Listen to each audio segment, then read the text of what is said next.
wisdom in their decision-making, compassion in their deliberations, and courage in times of difficulty, and strengthen all the members of our society that may shun the temptations of cynicism and apathy, and work together to bring about the relief of suffering, the increase of opportunity, and peace among all nations, and the nurture of our environment.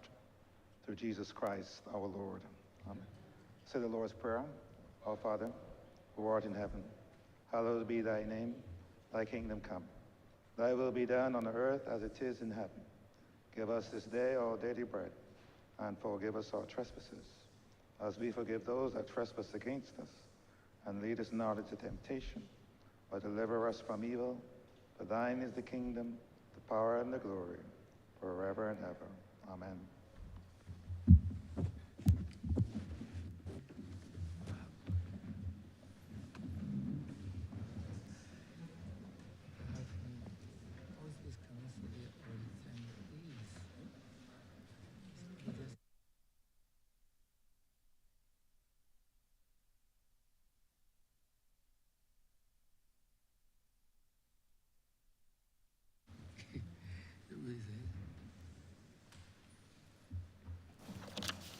This House is in session. Minutes of the meeting held on Tuesday, 24th of February, 2026, to be deferred. Honourable Leader, Government Business. Thank you, Mr. Speaker. I beg to move that the aforesaid minutes be deferred. The question is that the aforementioned minutes be deferred. All those honourable members in favour, please say aye. Those against, please say no. Me think the ayes have it. The aforementioned minutes are hereby deferred. Announcements by Your Honour, Speaker. Messages from His Excellency, the President. Petitions, papers, government notices, private members, business, notices of questions, reports from select committees, first readings of bills, statements by ministers, congratulatory and/or obituary speeches, personal explanations, motions for leave of absence, oral replies to questions, notices of motions for the adjournment of the House on matters of urgent public importance, orders of the day. Honourable Leader, Government Business. Mr. Speaker, I beg to move the suspension of standing orders 6, 16, 18, 20, 42 subsection 5, 43, and 44 for the remainder of the day's sitting. The question is that the aforementioned standing orders be suspended for the remainder of the day's sitting. All those honourable members in favour, please say aye. Those against, please say no. Me think the ayes have it. The aforementioned standing orders are hereby suspended for the remainder of the day's sitting. Government business, sir. Government Business is the order of the day. Order number 1, the Appropriation Bill 2026. Honourable Member for Christchurch, East Central. Good morning. Thank you very much, Mr. Speaker. I have a relatively simple task this morning to give notice to the Parliament that the 2026 budgetary proposals and financial statements will be on Monday, March 16th at 4 p.m. in the afternoon. And with that, sir, I beg to move that this honourable chamber I do not ask that you leave the chair, and this House resolve itself into standing finance committee in order to consider the appropriation bill 2026. The question is that the Speaker do not leave the chair and the House resolve itself into standing finance committee. All those honourable members in favour, please say aye. Those against, please say no. We think the ayes have it.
This Honorable House is now in Standing Finance Committee.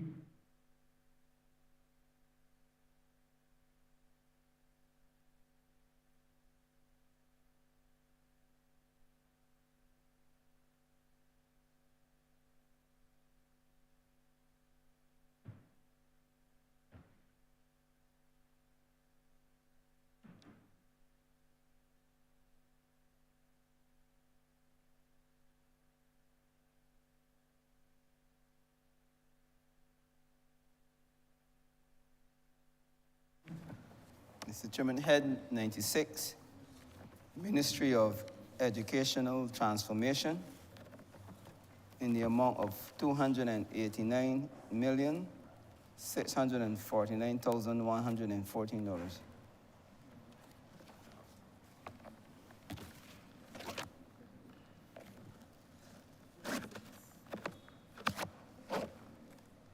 Okay, Minister. Honorable Member for St. James North.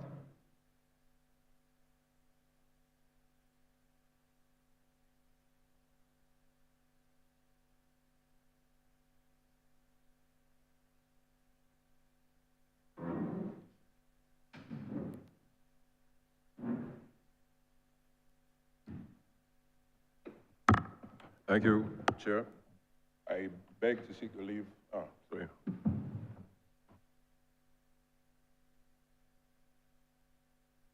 Thank you. I beg to seek your leave and permission to invite the team of the Ministry of Education Transformation to the well. Permission so granted.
Honorable Member, St. James North.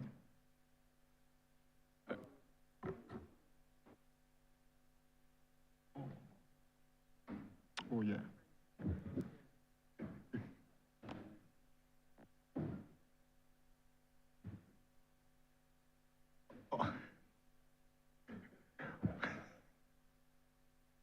Honorable members and to our guests, let me first welcome those from the ministry to this chamber, and let me outline to you what the process is as we move into this debate. Now, the minister has 10 minutes to give his overview of the ministry.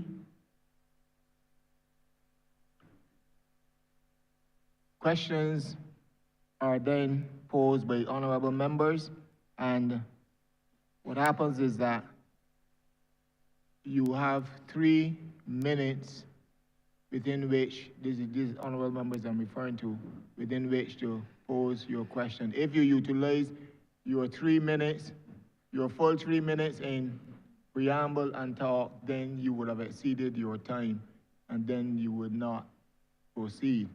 Do I make that absolutely clear? 3 minutes for honorable members to pose their questions. The minister, members of his team have 5 minutes to respond to the question. A member is then allowed 3 supplementary questions. Supplementary questions meaning these questions must relate to the initial question that you have asked. And then, if there are no further questions, you will then yield to the next honorable member. And I'm asking members that you would indicate, as you know, you should, by the raising of your name tags, so that I will know in the order which I should proceed from member to member. And let me advise as well, you do not, for instance, if you don't leave your name tag up during a break, and if you leave your seat and you're not here when your time is due, then you will go to the bottom of the class, and you will have to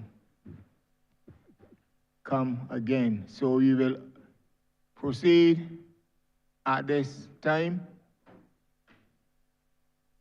Honorable Member for St. James North. Thank you, Mr. Speaker.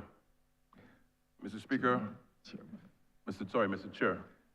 Mr. Chair, at the onset, let me first of all thank my team from the Ministry of Education Transformation who have joined me, and also let me reflect how happy I am with the fact that they're a competent and able team as we continue to lead the effort of transforming our education in Barbados.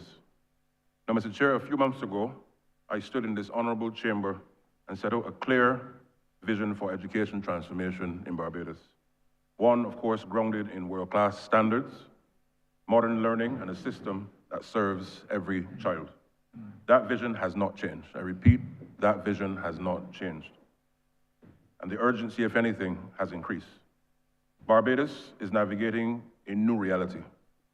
A faster global change, greater skills demands, widening learner needs, and the hard truth that climate resilience and digital systems, inclusion, and modern accountability can no longer be treated as optional.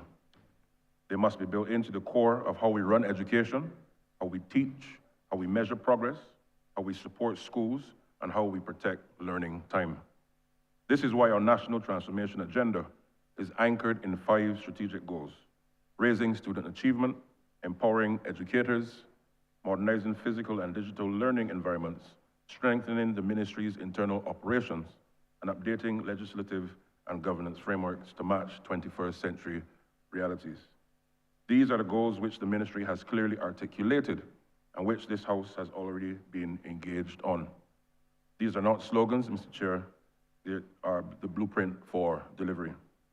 Also, let me be equally clear. Transformation is not a single announcement. It is not a single project or a single budget line. It is a disciplined and step-by-step process of building the system in a transparent way with specific and measurable outcomes so that families across the country can feel the change in real life, in reading, in school safety, in the way our teachers teach, and in the conditions of our schools. Today, I come to treat not only to the estimates, but also the direction of the future of education. I do this because the purposes of this ministry are simple: to give our children the best chance in the world at success, and to ensure that what happens in our classrooms equip them to compete, to contribute, and to survive and to thrive in that ever-changing world. Notwithstanding the transformation agenda, these estimates also provide for the essential day-to-day operational activities that keep our education system functioning smoothly. Schools must open on time. Teachers must be paid on time. Bills must be paid. Materials must be bought. And administrative services must function efficiently. These foundational elements ensure stability and continuity for students and parents and staff alike, and these are the core functions that we are committed to deliver. The estimates therefore make provision for expenses related to the core functioning of the ministry and schools, including, of course, personnel costs, school maintenance, utilities, classroom resources, student support services, examinations administration, and all that is required to run an efficient education system.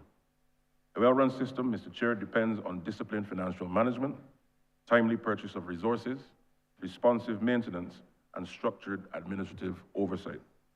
In short, whilst we build the future of education in Barbados, we are at the same time safeguarding its daily reliability. Transformation and operational excellence must go hand in hand. Our children cannot wait for transformation to be completed before experiencing stability and safety and consistency in our schools. And these estimates ensure that both the immediate needs as well as the long-term ambitions are responsibly balanced. In other words, we have to walk and chew gum at the same time.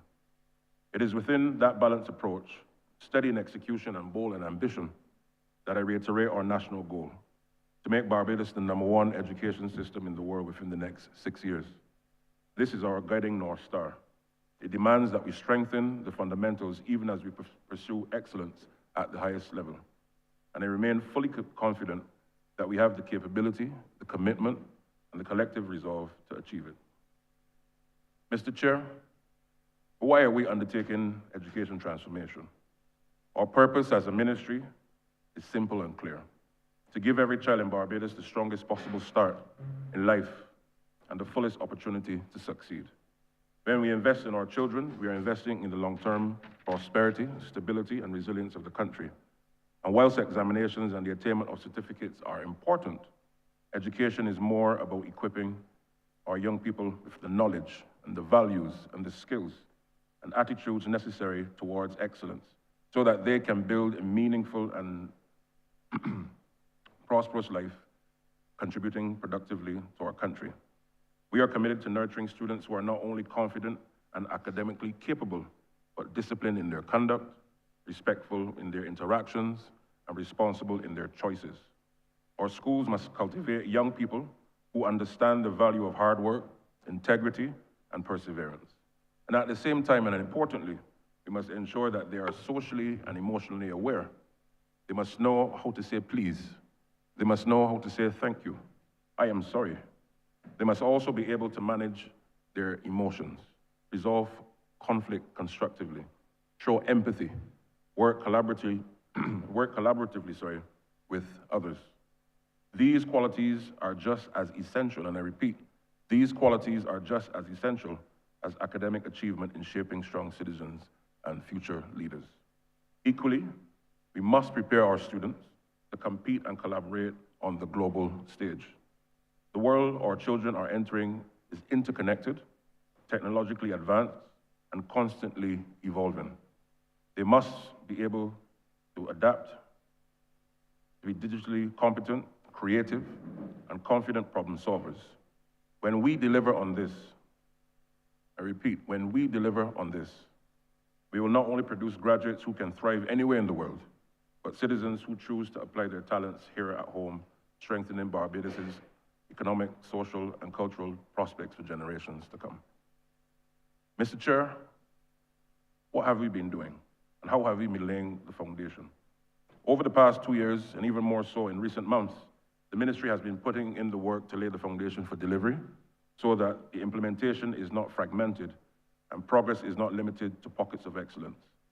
This foundation includes a sharper focus on outcomes and defining what the public should see and feel and what the system must deliver. A clearer delivery framework by aligning programs to priorities, ensuring that reforms are implemented in a logical and structured manner, and tightening accountability. Supporting reforms by building quality assurance and modern data systems and governance capability so decisions are faster, they're evidence-based, and they're executed. Targeting learning time and learning support by focusing on attendance and early diagnosis and timely intervention. And lastly, providing resilient learning environments by moving from reactive repairs to preventative maintenance that support learning needs and ensure climate resilience. So, Mr. Chair, what will we deliver? For the coming year, my team and I will lead the ministry with a clear and disciplined focus on 6 public-facing priorities that are straightforward, they're measurable, and rooted in what matters most to Barbadians. These are not abstract policy ambitions.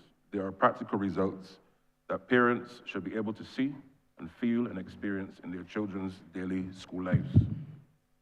Our responsibility is not simply to manage programs, but to deliver improvements that are visible in classrooms, reflected in student progress, and evident in the confidence of parents and communities.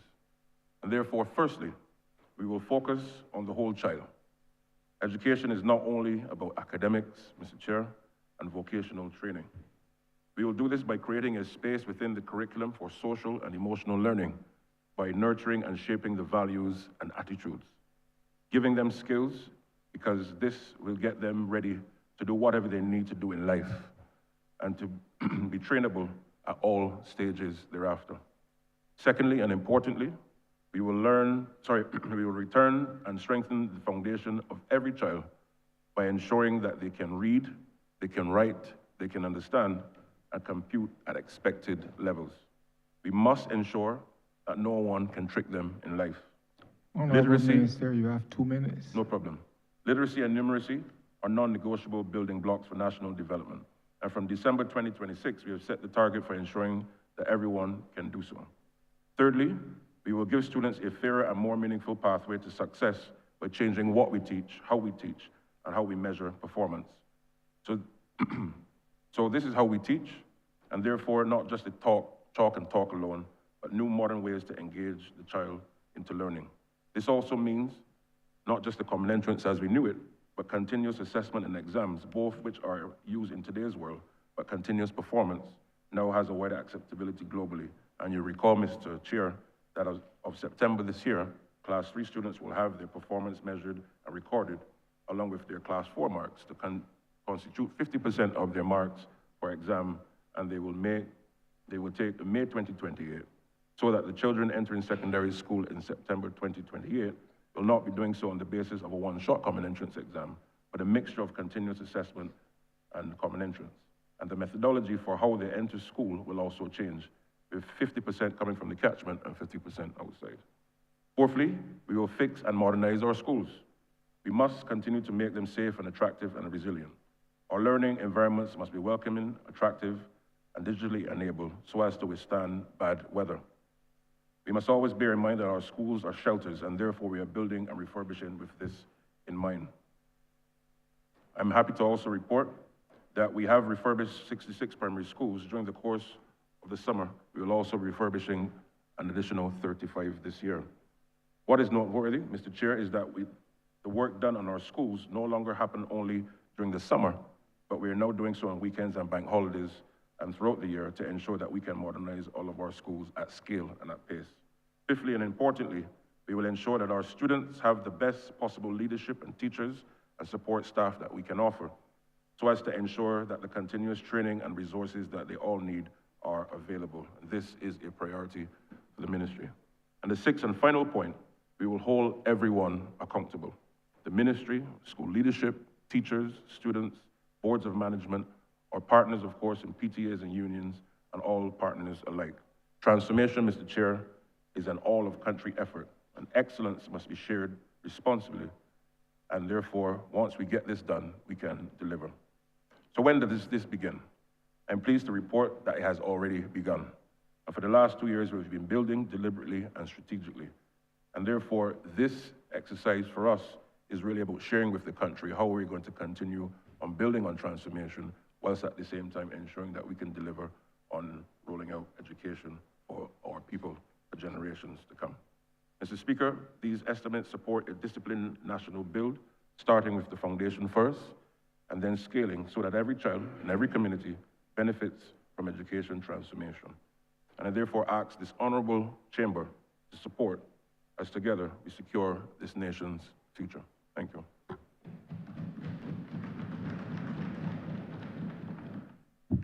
Thank you. Let me say to the public officers, Honourable Minister, you need to please move the head. Please move the head. I beg to move that this head now stands per. Thank you. To the those public officers here and who will be here for the first time,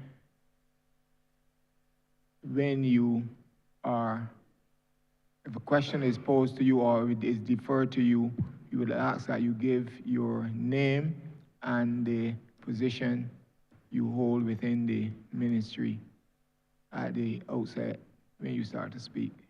Thank you. Honorable Member for St. Michael Northwest. Hi, good morning to all. Good morning, Minister and your team. My question relates to serious maintenance on schools that are situated within my constituency, the constituency of St. Michael Northwest.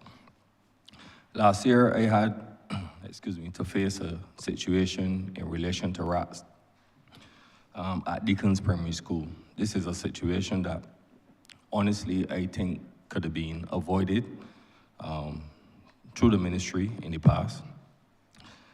My concern relates to the maintenance of Deacon's Primary School, mainly.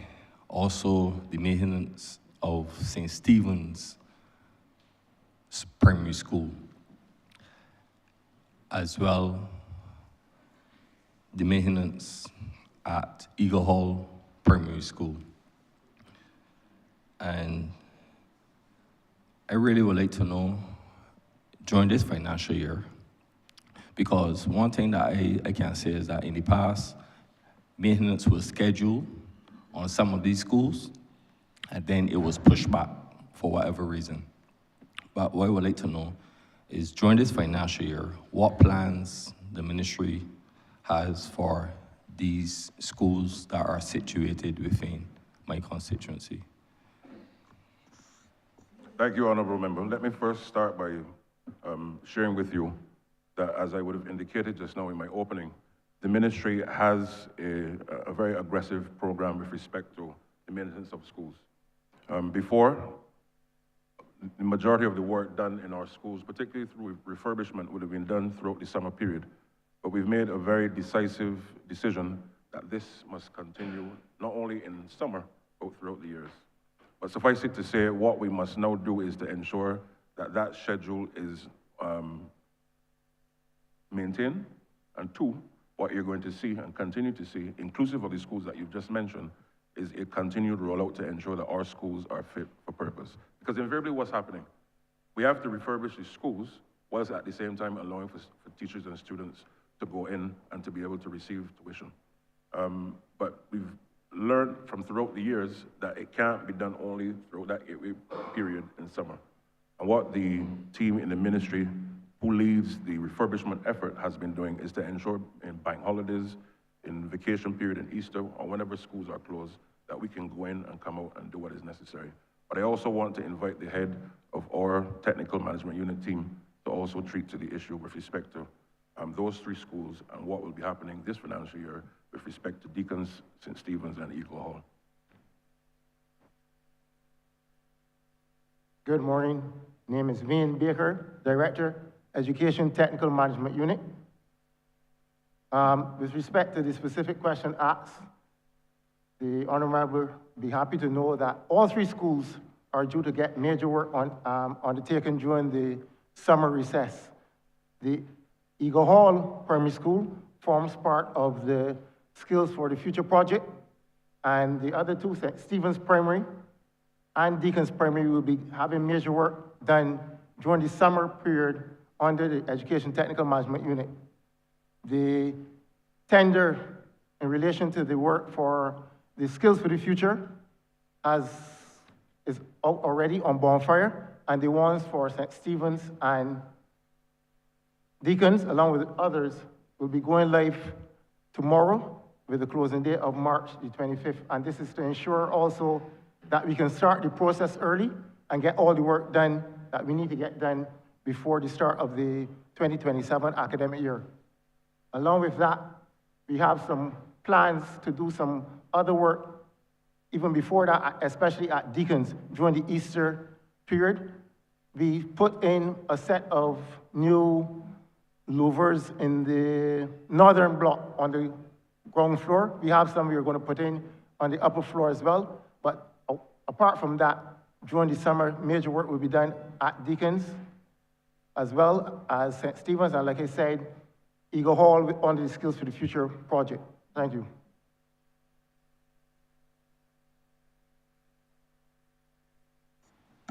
Okay, thank you.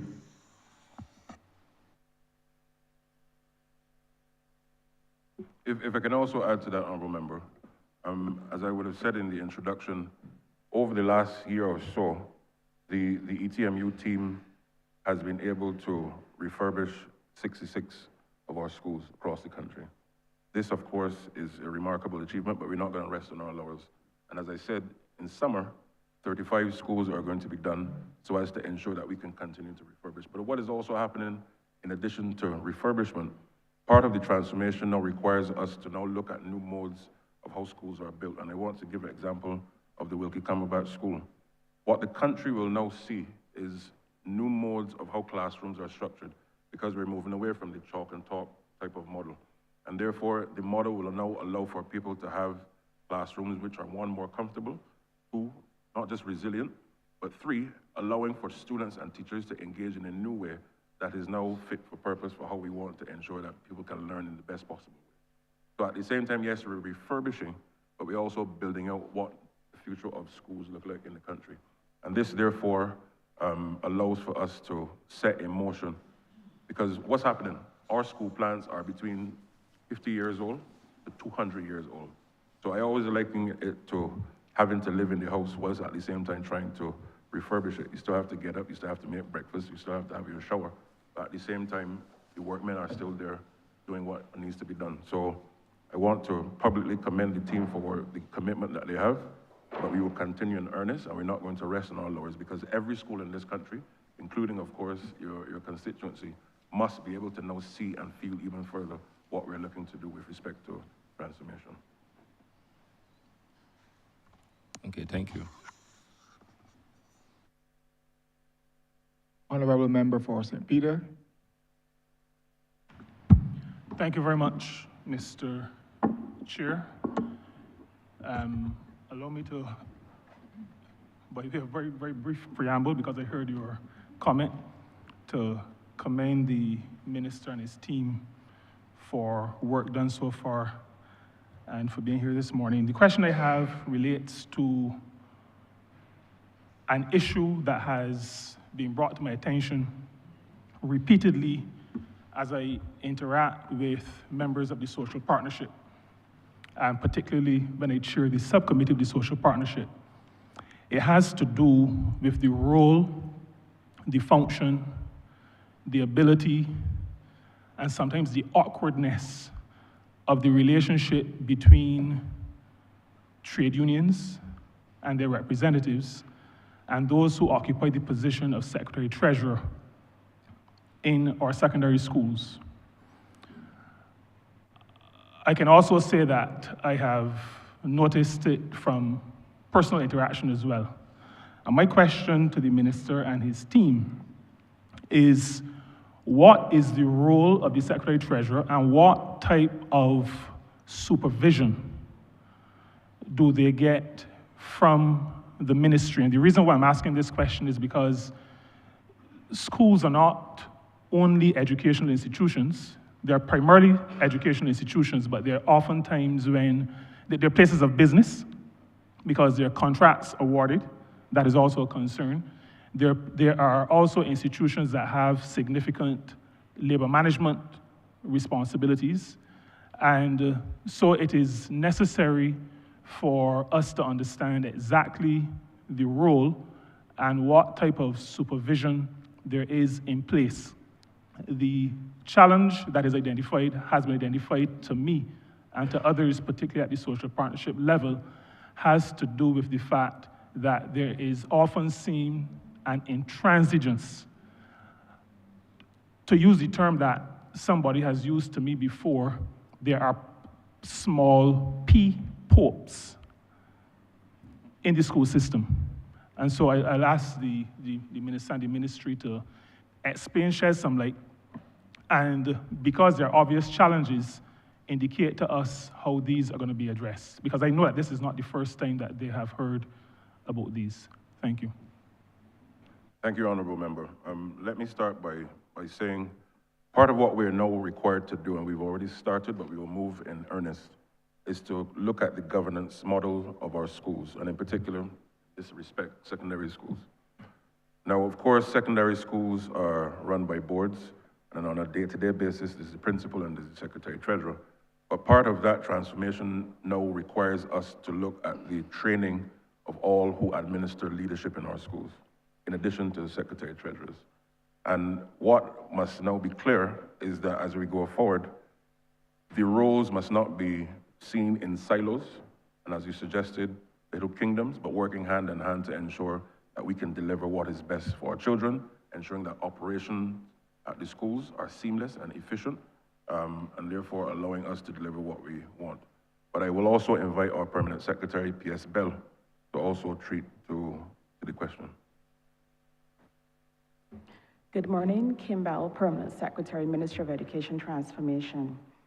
The Secretary-Treasurer's role really is there to support the Board of Management of the secondary school in terms of that management of the school, and working, not only representing the Board of Management, but also working along with the principal of the school, because the Secretary-Treasurer is the person that is there on a daily basis. So being the eyes and the ears of the chairman and the Board of Management of the school. As Minister said just now, we do recognize sometimes there may be that measure of uncertainty in terms of where the roles exactly lie, even though it is all settled within the Education Act and its regulations. But what we are doing, though, as one of the tenets of the education transformation pertains to our Education Act and modernizing our Education Act, to make it clear, or should I say clearer, in relation to the roles and responsibilities of each body within the management of the school. That is the principal vis-a-vis that of the secretary-treasurer, vis-a-vis that of the board, the Board of Management and the chairman, because we do recognize that in some instances we have some silence in terms within the legislation that is not quite transparent in terms of the roles. So as we do our modernization of our Education Act, that is one aspect that will be dealt with to ensure that there's greater clarity in relation to the roles and responsibilities, and added to that, continuous training. Last year, we would have done training with our boards of management, and that is something that we intend to do each and every year, because we know persons change, personnel changes, but even when personnel don't change, it's also very necessary for refresher training. So we will be doing that on a continual basis to ensure that, so it's two things: the modernization of the legislation to ensure that there's greater clarity, and where the current legislation may be silent on certain areas, that will be dealt with within the modernized legislation. And two, training, so that persons are fully aware of what their roles and responsibilities are.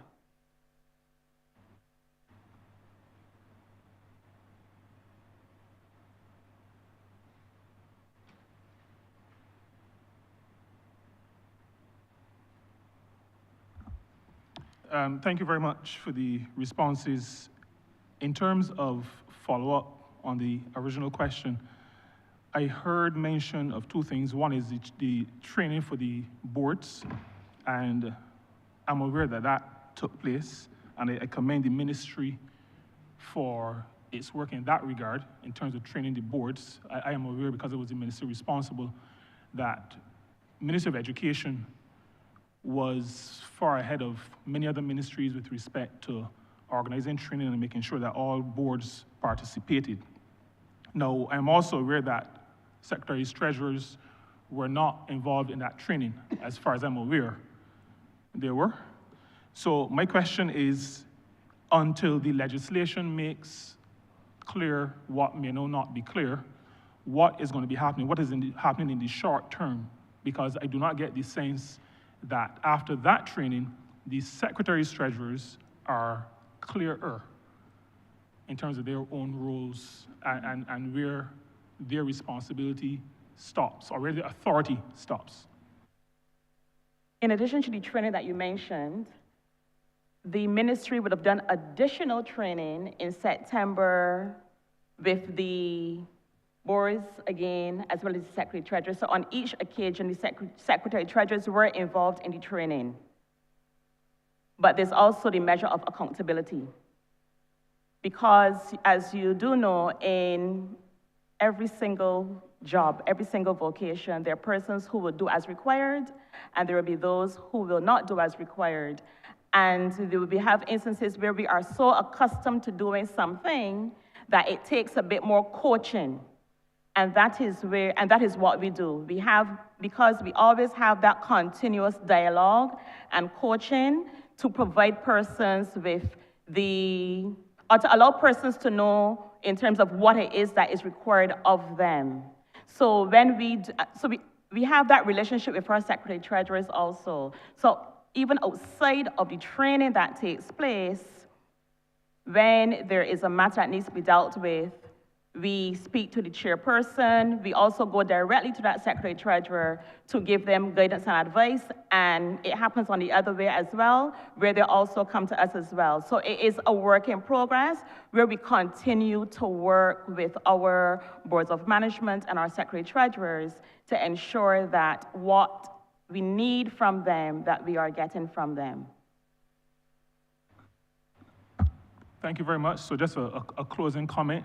I am then able to say to the representatives of the trade unions who interact with your institutions that the training has taken place, will continue to take place, and that they can be assured of greater engagement and more human, decent engagement with the schools that they interact with. That could be a rhetorical question, or it could be one that you would want to respond to. Indeed, and just to also note that each board of management has a union representative on that board of management. So they're also there to help to give that added guidance. But yes, we will continue to work together. Honourable member for St. Michael South Central.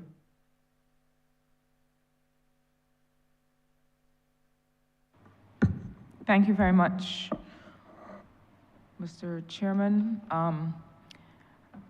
Let me say welcome to the minister and his team. If I could just ask that the minister please lean into the mic, because we're having a little bit of difficulty hearing you. The other members are clear, but I don't know if you're trying to temper that big voice, but you need not do so this morning. We want to hear you clearly. I'll go directly to my question. Minister, the US and some other jurisdictions have carried out major research indicating that the current school age and school leaving generation is the first generation since formal group education has been introduced to civilization that is not doing better than the previous generation in terms of learning outcomes. That research has tied this to an over-reliance on technological aids in school. I dare say that if we were to do similar kinds of assessment, perhaps in our part of the world, that we might find the same. What caused me to look into this research was my own concern about this over-reliance and the notion that we perhaps have not been strategically deploying technological aids, that perhaps we have gone wholeheartedly from paper-based learning, pencil and paper, wholly on the other side to digital learning. And what we're seeing is that there are developmental delays, poor learning outcomes, and so on associated with this over-reliance. So my first question is, what will be the ministry's approach to balancing the use of traditional learning methods that we know help to improve things like tactile function and some of the other skills that children need, what will be the balance of that approach with the introduction of digital technology in schools? Yep. Thank you, Honourable Member. I'm sure that you can probably hear me clearer now. Yes? Good. All right. So you're right in the sense that over the last few years, not just Barbados, but across the world, you're seeing some gaps emerging, particularly with respect to technology and the outcomes as a result of that. What we've already started in the ministry is to do the research necessary so as to bring balance to ensuring that we can now ensure that our children, whilst they're learning, have the best possible options in technology and mastering it. And that too, still having the ability to navigate the traditional space and to ensure that they have the core functions that previous generations have had and has worked well for them. And because of, for example, COVID and pandemic, and I'm sure at some point in history, we may have to face that as a global community again, we have to prepare our children to use and to navigate and to master use of technology. Technology, of course, manifests in different ways, even now in terms of artificial intelligence, and the ministry continues to ensure that we can integrate this in our curriculum and learning practices so as to give them the best chance. But equally, that balance requires us to also relook how we use the technology and look at the data and the numbers with respect to those learning outcomes. And therefore, not just as a result of other countries doing it, but the ministry is now taking a firm and decisive stance that we're conducting the necessary research so as to be able to make the best policy decision to be able to put Barbadian children in our schools in a strong place. Because why? The world will still be in a mode of technology. And of course, we have to prepare them for that even beyond school. But at the same time, those learning outcomes must not be hindered as a result of that over-reliance that you've rightly treated to. A number of countries around the world, including in the Nordic countries and in Scandinavia broadly, a number of them in Southeast Asia have been looking at the same issue. And we've taken a very decisive decision that we will also do the same, not necessarily referencing their outcomes, but using it from a point of view that Barbados must also have its own view as well. And why is this latter point important? We have the clear view that notwithstanding that there are other models of best practice in education, if we are to pursue the ambition of being the number one education system in the world within the next 6 years, we must also be able to stand on world-class research in education through our ministry. Hence also the retooling and reshaping of our research and planning unit within the ministry as part of a broader modernization of the ministry, so as to be able to bring cutting-edge research to the fore, so as to ensure, additionally, that all the things that we can now do in transformation of education is done by the best tools, the best research, and saying this is where we need to go.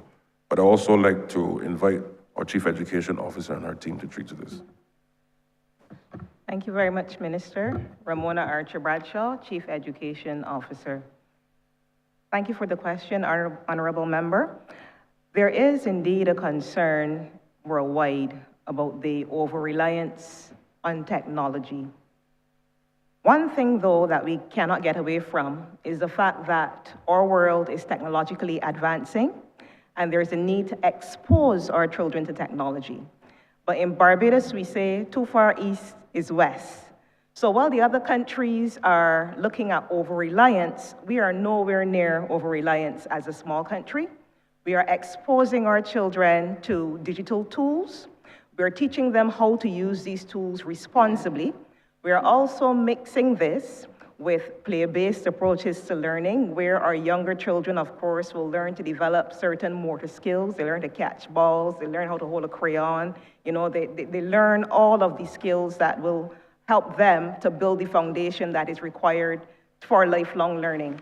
So what I will say is, as a ministry, one of the things that we have built in is the constant monitoring of what we are implementing. So as we implement, we'll make sure that there is the balance. We'll continue to check to make sure that we are getting the outcomes that we want. And as you will see also in the media, especially with regard to Denmark and Sweden. I think when I read the article just here the other day, they spoke about rolling back the technology because of their over-reliance. And we are learning from them. So because we will constantly be monitoring ourselves, we will not be getting to the point of children over-relying on the technology, because we want them to develop all kinds of other skills, critical thinking skills. We want them to be able to collaborate, communicate, to work with one another. All of these things will be part of the transformed curriculum. We'll expose them to technology, but we are not focusing on relying too heavily on it for the learning.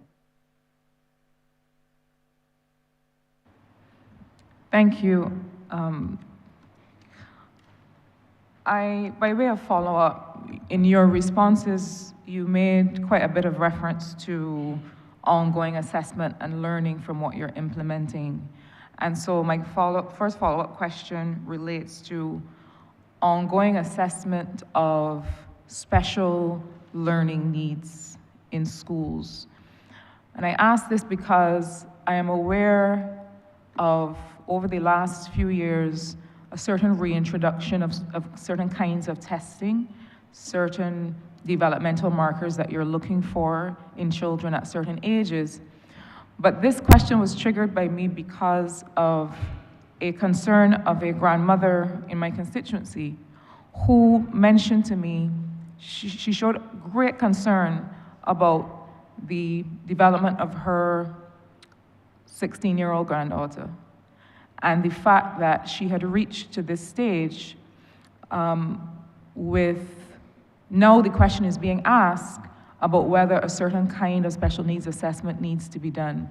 And so her optimization of whatever kinds of learning or teaching would have worked for her, the consideration is that this has been missed, and that she's now at 16 or 17, and new teachers are now realizing that, in fact, she has not acquired much by the way of foundation education, and perhaps even that the way in which she acquires and is able to interact with learning would have needed a different kind of intervention perhaps earlier on. So my question is, how far and to what extent is this kind of assessment really ongoing, such that even at this stage, the ministry, the schools, the entire system that you have would be able to assess this child and be able to still deliver the kind of support that she needs?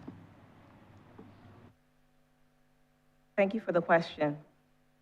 The reality is we have an education system at this point that really needs education transformation. And of course, it pains me to hear of the story of the 16-year-old who we are now realizing that they need the help.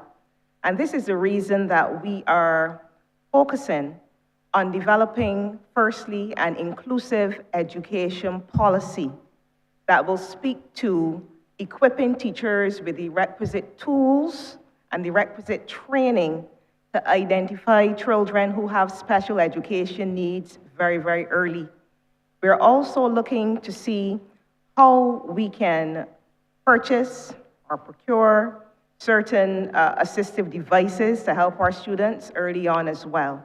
Now, we have behind me the Student Support Services Unit head, and she'll be able to speak more in depth to the inclusive education policy and the kind of training that we would wish to give our teachers, so that the lady who spoke with you will not find herself in that position, or somebody like her will not find themselves in that position.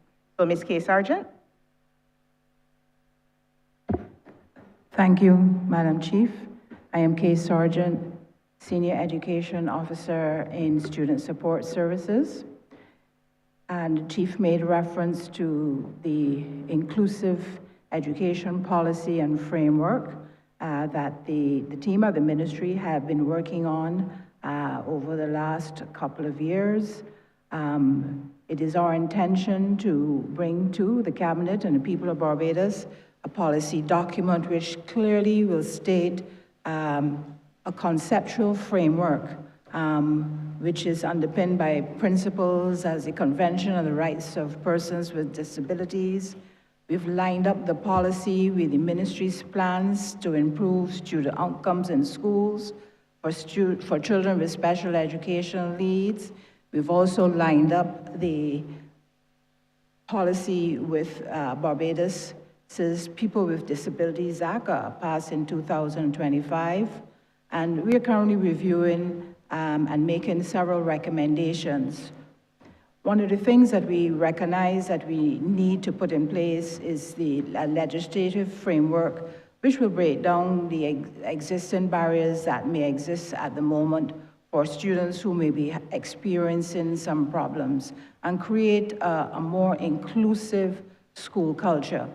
The draft policy recommends legislative changes to the Education Act, and we hope that this will ensure that students such as this young lady that you are speaking of will not be in a position in the future.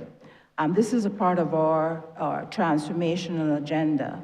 The policy seeks to strengthen more the system's capacity to promote student well-being, student mental health, and social development.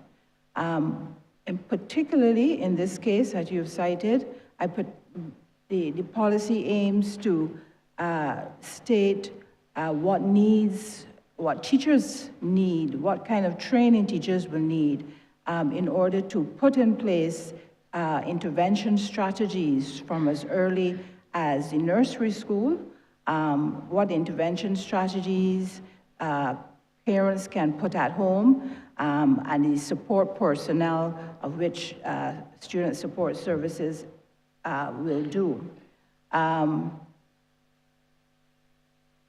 We feel that with the inclusive policy it will set out for the nation, it will address issues such as curriculum, making it more flexible for students.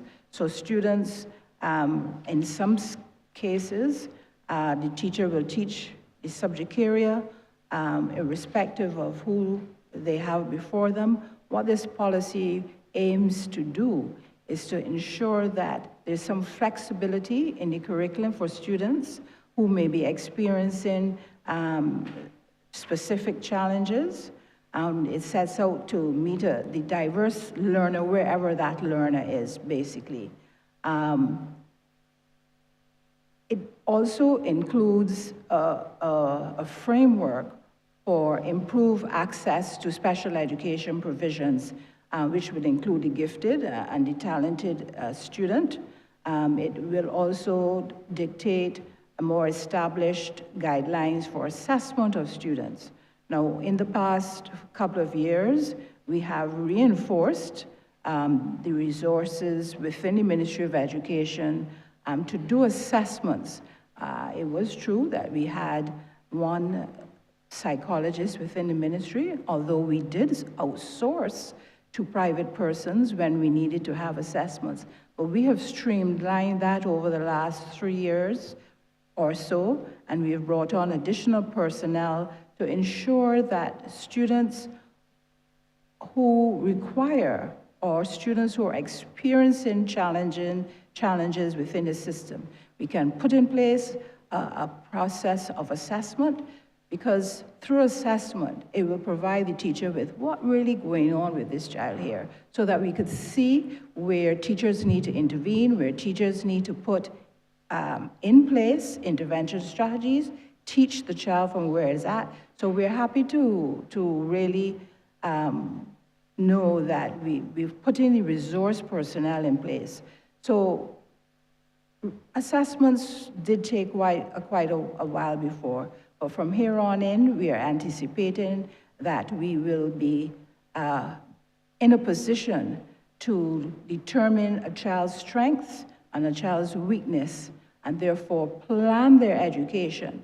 And if need be, they may need to have an individual educational plan, so that although she is 14, 15, and her cognitive ability or her special needs require the teacher to put in place an instructional plan for her particular needs. That is what will be stated, and that's, well, to be honest, we do that now, but it's not wide, system-wide implementation. And so with the policy, this is what we will be rolling out. Thank you. If I can also add, Honourable Member, the part of the road ahead requires us now to also look not just at assessing that child whilst they're in school, and of course, yes, giving the teachers the ability to spot gaps where they exist. But we now must move, and we've already started discussion with our sister ministry, the Ministry of Health and Wellness, so as to ensure that even before a child comes into the school system, that parents and the wider community can know what deficits, if they exist, or equally, what abilities that child has, so as to determine a number of things. One, it helps with planning, so that that assessment allows for us to know, okay, your child may be 6 months, 1 year old, a year and a half, and it has A or B gaps. And by the time they get into early childhood education, and by the time they get into the school system, the ministry would already be in a position to know what type of teacher with what type of training is needed for that child and in which part of the country. So that early assessment, even before they get into school, allows for future planning, coordination, and also the reallocation of our resources, particularly from a personnel point of view. And I make that distinction as well. There was a study which was shown recently that a number of countries, particularly in the Western Hemisphere, continue to face the challenge of a high level of autism. The different arguments as to why that is, but we must now be in a position that, for example, if a child presents autism at an early stage, or even if it was not diagnosed in its current format, we move in a direction that where we can create a framework to allow for us to spot it and to be able to give that child the best possible option for success. And I give a very real example that continues to be an example I speak of. When I was studying law in the UK, I had a colleague in class. He was diagnosed with autism, very high on the spectrum, but he graduated at the top of our class in law. Why? Because the systems were there in the UK, in his county, that from the earliest possible stage of education, he was able to not just be assessed, but the necessary support to be able to carry him through all levels of school and to be able to tap into the ability that he had. And this is, of course, where we're going. So it's not just the Ministry of Education Transformation working on that policy, but of course working with the Ministry of Health and Wellness and other stakeholders so as to ensure that even before a child comes near to the school system itself, that we can spot it and, of course, diagnose and spot. But it also helps the parents to be able to navigate that space, because oftentimes, of course, this is very difficult for them to navigate, particularly if they're not trained. So we must now look at a very broad and overarching strategy as to giving that child, as I said, the best possible chance of success. Thank you, Minister and team. I only have one follow-up question, but just a quick comment on the previous one. I am encouraged to hear of the plans on policy. However, I had hoped to hear something practical for that grandmother whose 17-year-old is now at the point, and whose family is now at the point where they are worried about that child's income earning capacity. This is a family from a working class community. And so these are practical considerations of care, because a grandmother, you will imagine, who's in the twilight years of life, now has a concern about what will become of this 17-year-old in terms of her capacity to earn a living and to thrive once the family is no longer able to care for her. These are very present considerations. So not necessarily in this session, but I'm hoping that I can hear a practical intervention from the team that can actually literally today help this family. My last follow-up question related to assessment and ongoing assessment again has to do with...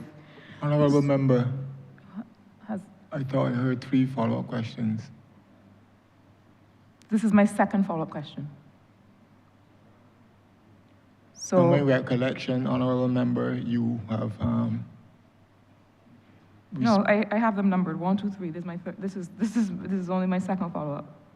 I am noting the interventions too, Honourable Member.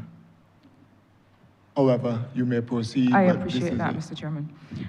So this has to do with the assessment of students who have been suspended, their assessment and continued engagement with these students, and the level of special interventions that are available. This is a real concern in communities because invariably what happens is that these students become unattached. Some of them, I mean, I don't know who's tracking, but some of them, I dare say, if they're suspended for 2 weeks, they may return to school many weeks or even months later. And I'm speaking about cases of which I'm aware. Another honorable member here is nodding because he and I are about to embark on a program ourselves to be able to address this issue in our communities because these students become at risk for other kinds of behaviors, including ending up eventually, we find, before the criminal justice system. I'm interested to hear from you what is being done now, today, to make sure that these students remain engaged, and what are the plans of the ministry to address this issue? Thank you, Honourable Member. Let me first treat to the question that you had before, or the comment rather, with respect to that family, of course, at 17 years old, pretty much outside of the school system.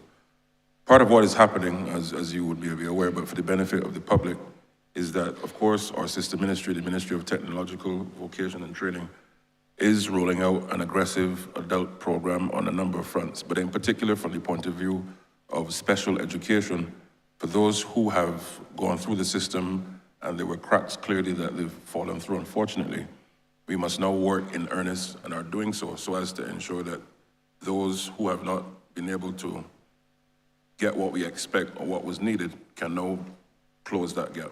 So yes, what we're talking about is current and future, but equally for those who have already gone through the system and have had some challenges, there's that cognizance and realization that partnering with other ministries and stakeholders outside of government is critical and key, so as to ensure that we have that comprehensive and inclusive approach to treating to what you rightly pointed out is a challenge, and in many respects, I'm sure, has happened and is happening across the country. But I will also invite our Deputy Education Officer, Beckles, to treat to the question that you posed with respect to suspension. Thank you, Minister. Julia Beckles, Deputy Chief Education Officer with responsibility for schools. The first question was about assessment while students are suspended. Once a child is suspended for the duration of time that would in any way impact an assessment, there are a number of things that are being done. If the child is going to Ed Nichols, that assessment can actually be sent there, and the child can complete that assessment. If the child is away from school, then an assessment is given, the school makes provisions, arrangements for the child to be able to do that assessment when the child returns to school. The Honourable Minister also asked about students being away from school and being, as it were, at risk because they are perhaps being involved in activities, antisocial activities, when they're supposed to be on suspension, and then they don't return to school at those times. We've met with our principals, especially those schools where it was clear based on the data that we collected that there was, or rather I would say is, a challenge with students who have run afoul of the rules of the school, and the suspension numbers were quite alarming. And we've asked our principals as far as possible to ensure that when they do move to suspend, that they look again and that they only employ this particular measure when it is absolutely necessary. We've also asked that when students are being suspended, as is supposed to be for more than 2 days, 3 days, 4 days, that those students go on to Edna Nichols, the Edna Nichols Center. Now, when students are supposed to return to school, there's usually a date given on the letter, the correspondence that would go home. And we've also asked our team in the Ministry of Education Transformation, our officers, to work much more closely with our principals to flag students who do not return on the days that they are supposed to return following a suspension. We know of some of those cases, and we have actually had our school attendance officers check to find out why the children have not reported for school. And I can say to you that we are definitely doing more in this regard. As it relates to suspensions generally, I can say to you that we met with the schools which had the greatest number on January 8th of this year. And we spoke about the challenges that the schools were having and discussed some other methods that could be utilized instead of suspension. We generally spoke about behavior at the schools and what could be done to improve behavior so that suspension, if at all used, will be used in the minority. So we are actively working on this, and so far, for the 9 weeks that we have been in the term, we have seen a great percentage, I would say over 60%, based on that data that we have collected, a reduction in the number of students being suspended out of school. Some principals have also offered to have students in what is being called in-house suspension, where the child has run afoul, the parent is contacted, if the parent is made aware that this has happened, but the child remains at school, is allowed to take part while on a reduced basis in activities in the school, but serves that suspension within school. I trust that this answers your question. Thank you.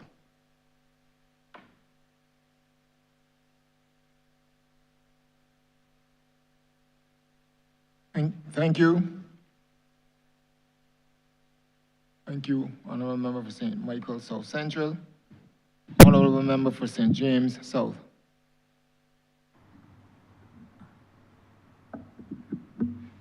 Thank you very much, Chair. And I want to start by offering my congratulations to the team at the Ministry of Education of Transformation. I know that this team has worked extremely hard, put in many, many long hours, and spent considerable sums in trying to get for our country the very best quality consulting, materials, etc., to make this transformation occur. I just wish that more people were aware of how much work is being done, and I want to congratulate the Minister and the team for this tremendous effort. Now, you spoke, Minister, about the idea of creating a holistic environment where you talked about the importance of improving the physical conditions, creating classrooms that are more conducive. I know that, for example, you would have had a competition with designs and so on, that I believe people would be interested to know what some of those things are. You also spoke to the changes in assessment. And then probably one of the most important is the changes to the curriculum. And that speaks to the fact that we need to change how our teachers engage our students. And I know that for the past couple of years, tremendous work has been done. I would like to ask you to share this with us here in the Parliament and with the people of Barbados. What the teachers have been learning, what kind of difference it is going to make in the classroom. And having done a number of teachers already, what are you already seeing in the classroom? What are the students already experiencing as a result of the changes to how teachers teach? Thank you very much, Honourable Member and Minister. You're absolutely right with respect to the changes that are already starting to be seen. Over the last few years, and in particular in the last year, a number of our teachers continue to be trained in new modes, not just of teaching, but how do you ensure that you can inspire students to learn. Part of the transformation also will see a lot of student-led type learning, where they now take full ownership of, not just from a point of view of the teacher says A and I write A, but questioning theory, questioning modes of learning, but in an environment that allows for them now to, even beyond school, have the confidence to be able to stand tall and to deliver on what they've learned.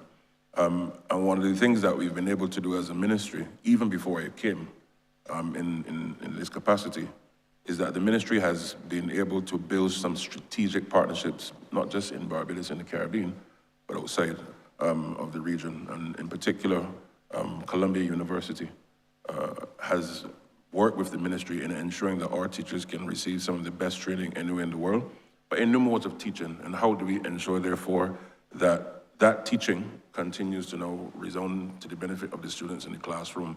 A number of parents, not the students, but parents, have even written to the ministry and said, a number of teachers who've gone through the training that you've been able to do over the last years, we've been able to see different, not just better grades in our children, but in perspectives, questioning things, and the level of articulation is different because why? The teachers feel more inspired, they feel more connected to the curriculum, which continues to change at pace, and therefore, even from the point of view from your ministry, who train our teachers even before they can come into the system, we have to ensure that they continue to receive best-in-class training, which they are getting in many respects. And two, the question also becomes, how do we ensure that all of our teachers who are in the system, through continued professional development, are tooling and retooling in the new pedagogies and ways to teach our children? So it is an exciting time. Yes, we're seeing the results. But I also want to invite the chief and her team to give you some more specifics with respect to some of those changes that have been happening throughout. Thank you, Minister, for your comments and for your question. The education transformation agenda, quite a heavy agenda. And as our minister just said, we are basically walking and chewing gum. We are looking at changing the curriculum, not only changing it, but changing it so that it's more meaningful for our students. We want to make sure that our children understand the basics, that they have the foundational skills when it comes to literacy, when it comes to numeracy. And you spoke about the long hours that we spend, yes. I want to tell you, Minister, and the public who's listening, that this will not happen overnight. All of what we're doing will take about 5 years in order for us to see real, meaningful change. But the work started about 2 years ago. And it's like building a house. When you build a house, you have to start with the foundation. You look, you don't see any walls going up yet, and you wonder what's happening. But we've been spending 2 to 3 years just building that foundation. We've been training our educational leaders. We've been training our teachers. With regard to our educational leaders, we've been exposing them to what does it mean to be an instructional leader. Many of our principals are bogged down with administrative tasks, but we often encourage them to remember their why, understand the reason why they're in this position, and that is really to see the children learn. And over the past 2 to 3 years, we've seen an improvement in the way that our principals have been leading. Of course, we have to give some of them some additional support, and we've been doing that at the primary and at the secondary level through the University of the West Indies and other private entities.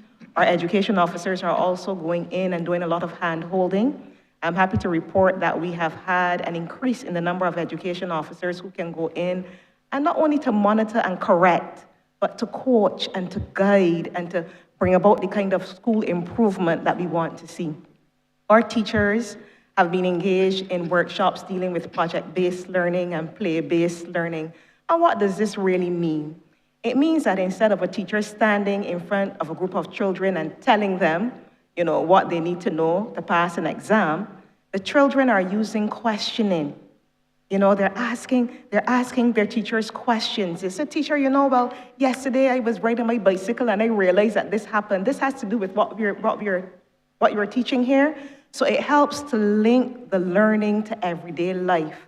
And the research shows that when children link the learning to everyday life, true learning occurs. It is more meaningful to them and they can carry it. And you know what? Learning also becomes fun for them. And we want learning to be fun, that they don't only see that at 16 years old, yes, I'm finished with that, I'm glad to be out of school, hooray, but they say, you know what, I want to continue to learn. I spoke about reading and writing, because you asked about some gains, and I did say that it will take some time to see gains, but I'm pleased to report that last year, when we looked at the BSSE marks, for mathematics and English, there was an improvement. We moved from 65.2% from the year before, this is in English, to 72.5%. Last year, we moved from 54.6% in math to 60.2% in mathematics. So we've been seeing some incremental gains, and we will continue to work over the next 5 years in a very targeted, in a very meaningful way to make sure that learning occurs in the classroom. For us, it's also about developing the whole child. The minister spoke about the fact that we will not only be focusing on the academics, but we'll be looking at the social and the emotional learning side. We want children to see the ethics in things.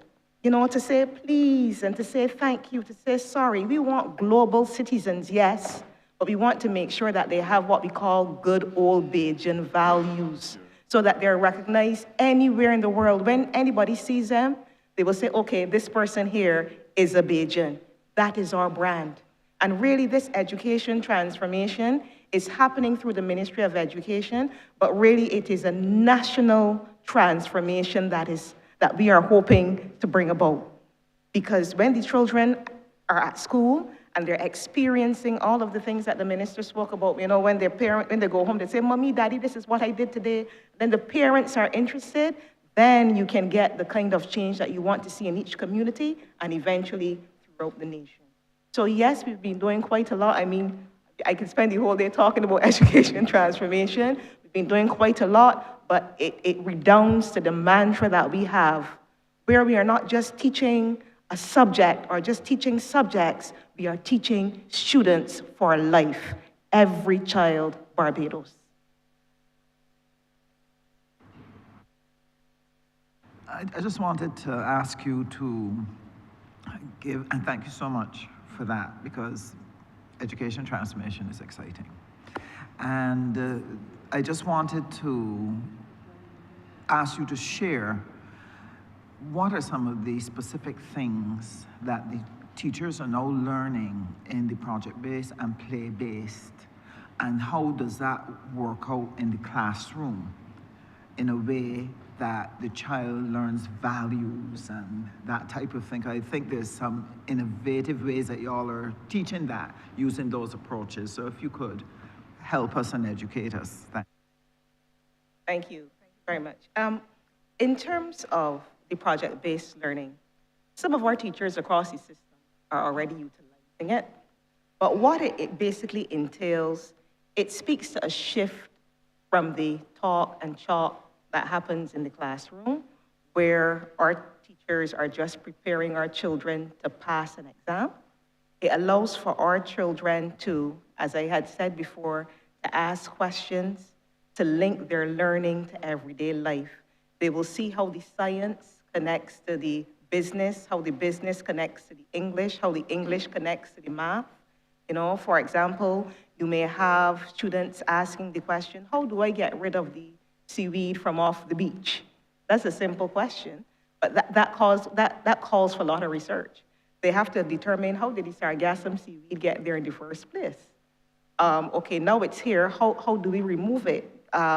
What materials can I, or what merchandise can I make from the same sargassum seaweed? So all of this calls for research, it calls for collaboration.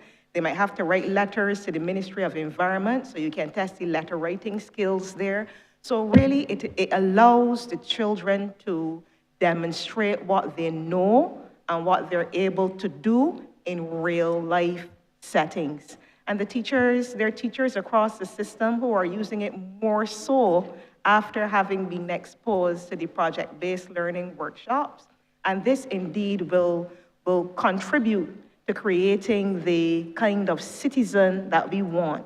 Because we are not one-sided individuals that, we think in terms of biology, or we think in terms of chemistry, or we think in terms of math.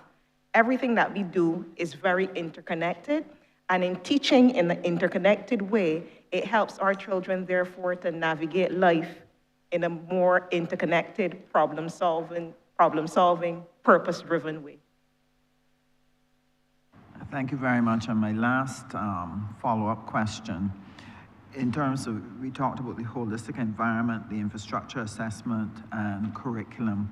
I know safety was a major issue with the schools, and that a significant amount of work has been done in relation to looking at the policies and the things that you're going to put in place. So if you could share with us what are some of those things that you are looking at so that the population has the confidence that we are working on something that is critical to families and so on. Thank you. Thank you. Now, yes, we've been working on a safety and security policy because we recognize that no learning can take place in an environment unless the students feel safe, the staff feel safe, parents, when they visit the compound, they feel safe. So I am pleased to report that there was approval given to that particular policy, and we will be looking to make that material in very short order.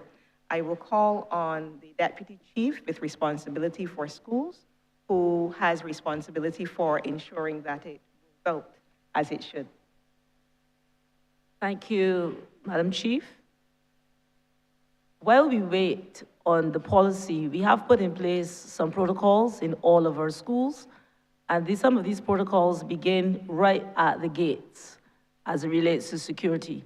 We've asked that all security guards, in fact, we have placed we have placed security guards in all of our primary schools, and we have asked that at the gate, there be the registration of personnel and visitors, so that we have a log of the persons who are entering and leaving the compound. We've also asked that principals indicate to parents and guardians their protocols as it relates to visiting the school for appointments and visiting the school when they have challenges and they wish to speak to the management or they wish to speak to any teacher in the school. We've asked that they communicate that in writing to all stakeholders. So while we wait, there are at least those two matters that we have worked on. We've also worked on some of the technological security.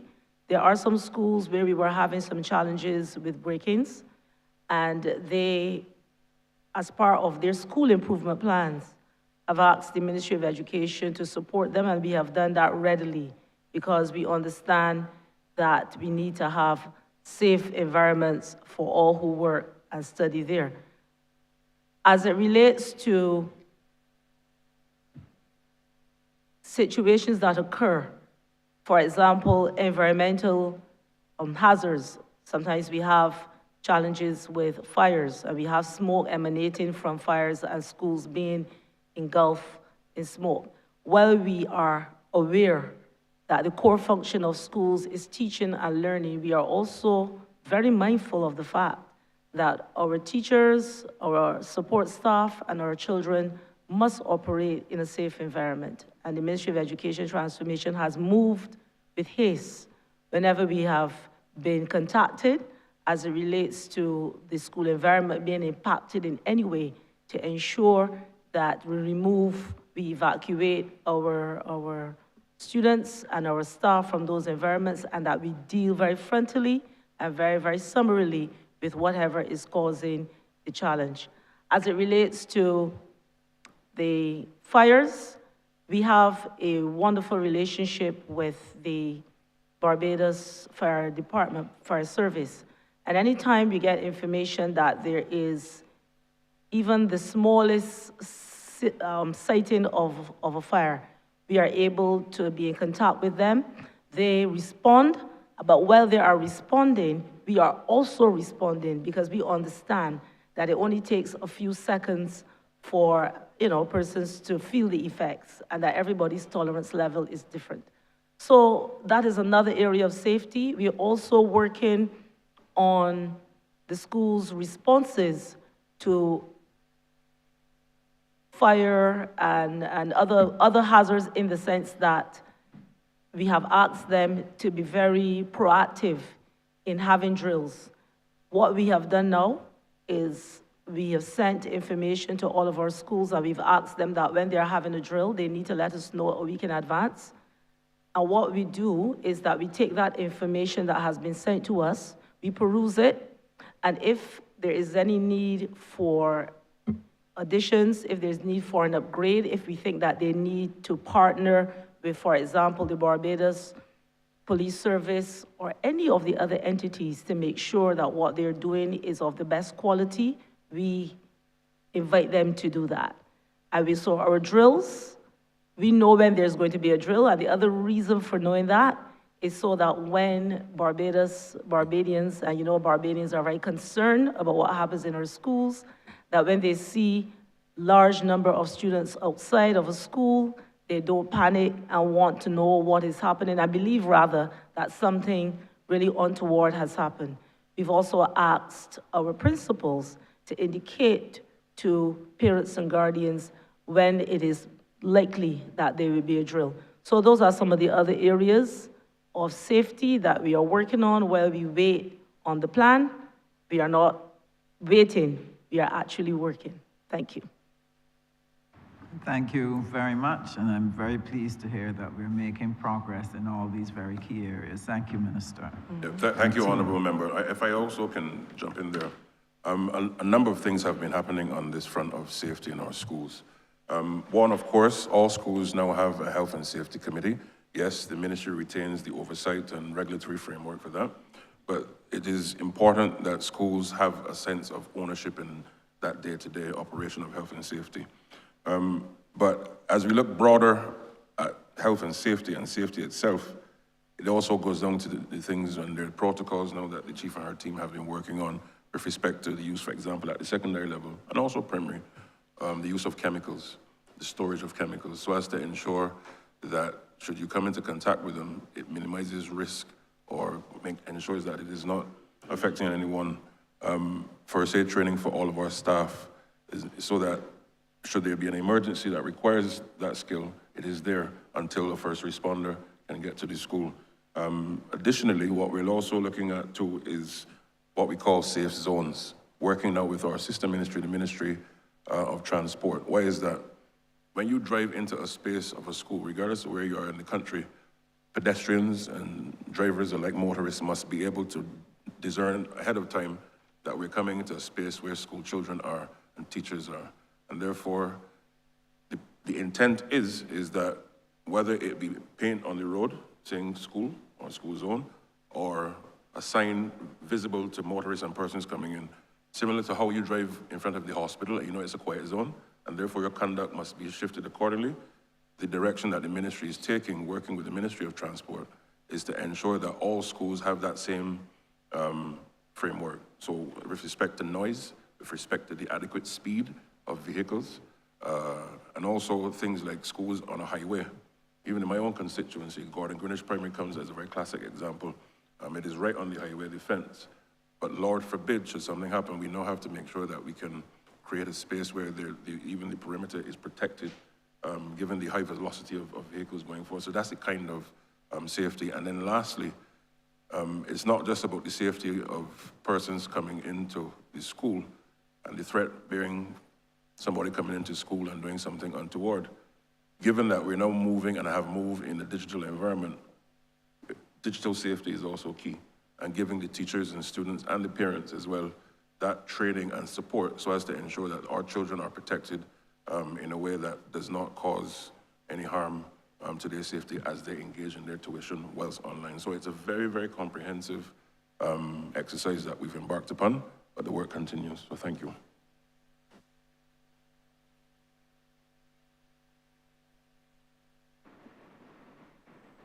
Honourable Member for St. Michael Southeast.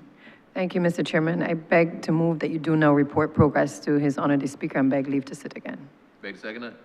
The question is that I do now report progress to His Honor the Speaker and beg for leave to sit again. All honourable members in favour, say aye.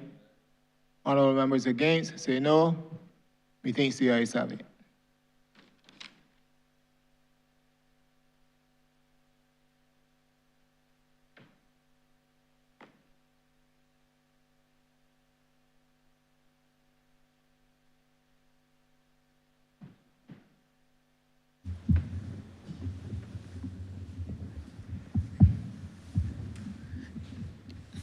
The chairman of committees has reported progress and sought leave to sit again. Thank you, Mr. Speaker. I beg to move the suspension of the House until 15 minutes past 12, please. Beg to second it. The question is that this honorable chairman will be suspended until 12:15 p.m. All those honorable members in favor, please say aye. Those against, please say no. We think the ayes have it. This honorable chairman stands suspended until 12:15 p.m.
This sitting is resumed. Prior to the suspension, this honorable chamber was debating the appropriation bill 2026, so that we shall return.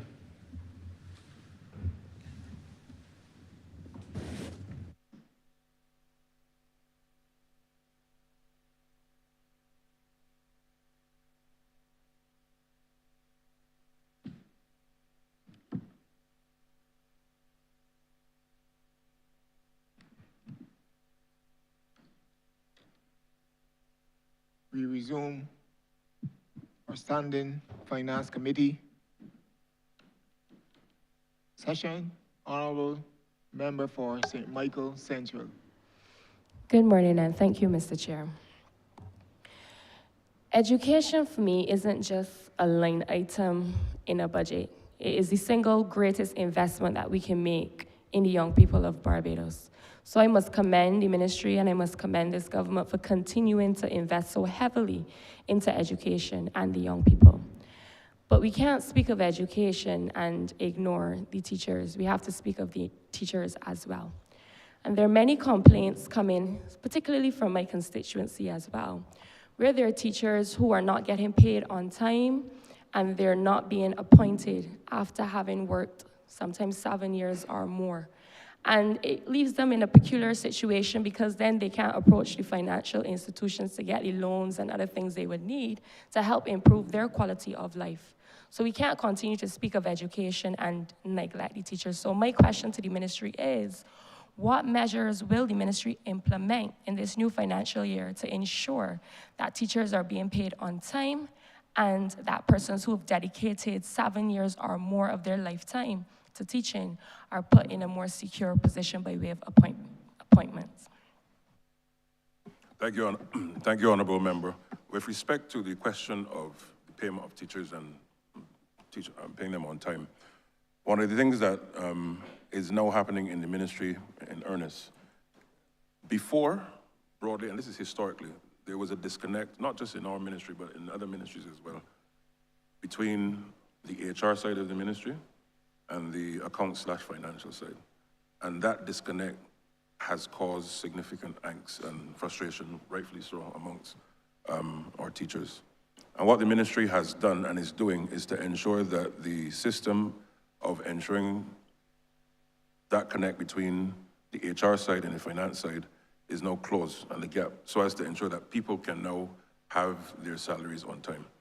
There's been marked improvement, particularly over the last year on this issue, but we cannot stop until it is settled once and for all. With respect to the issue of appointments, you would have seen, and the country would have seen, a number of appointments, not just of teachers, but public servants across the board over the last few weeks and months, particularly coming from the legislation passed in this chamber just on the end of last year. But I also want to invite our Permanent Secretary to treat to this issue so as to walk the country through where we're at with, one, the payment of the teachers, but also as the broader consideration of transforming the ministry and how do we make the ministry more efficient and real time. And then two, on the issue of appointments. Thank you very much, Minister. You would have hit the nail on the head in both instances, so thank you for that.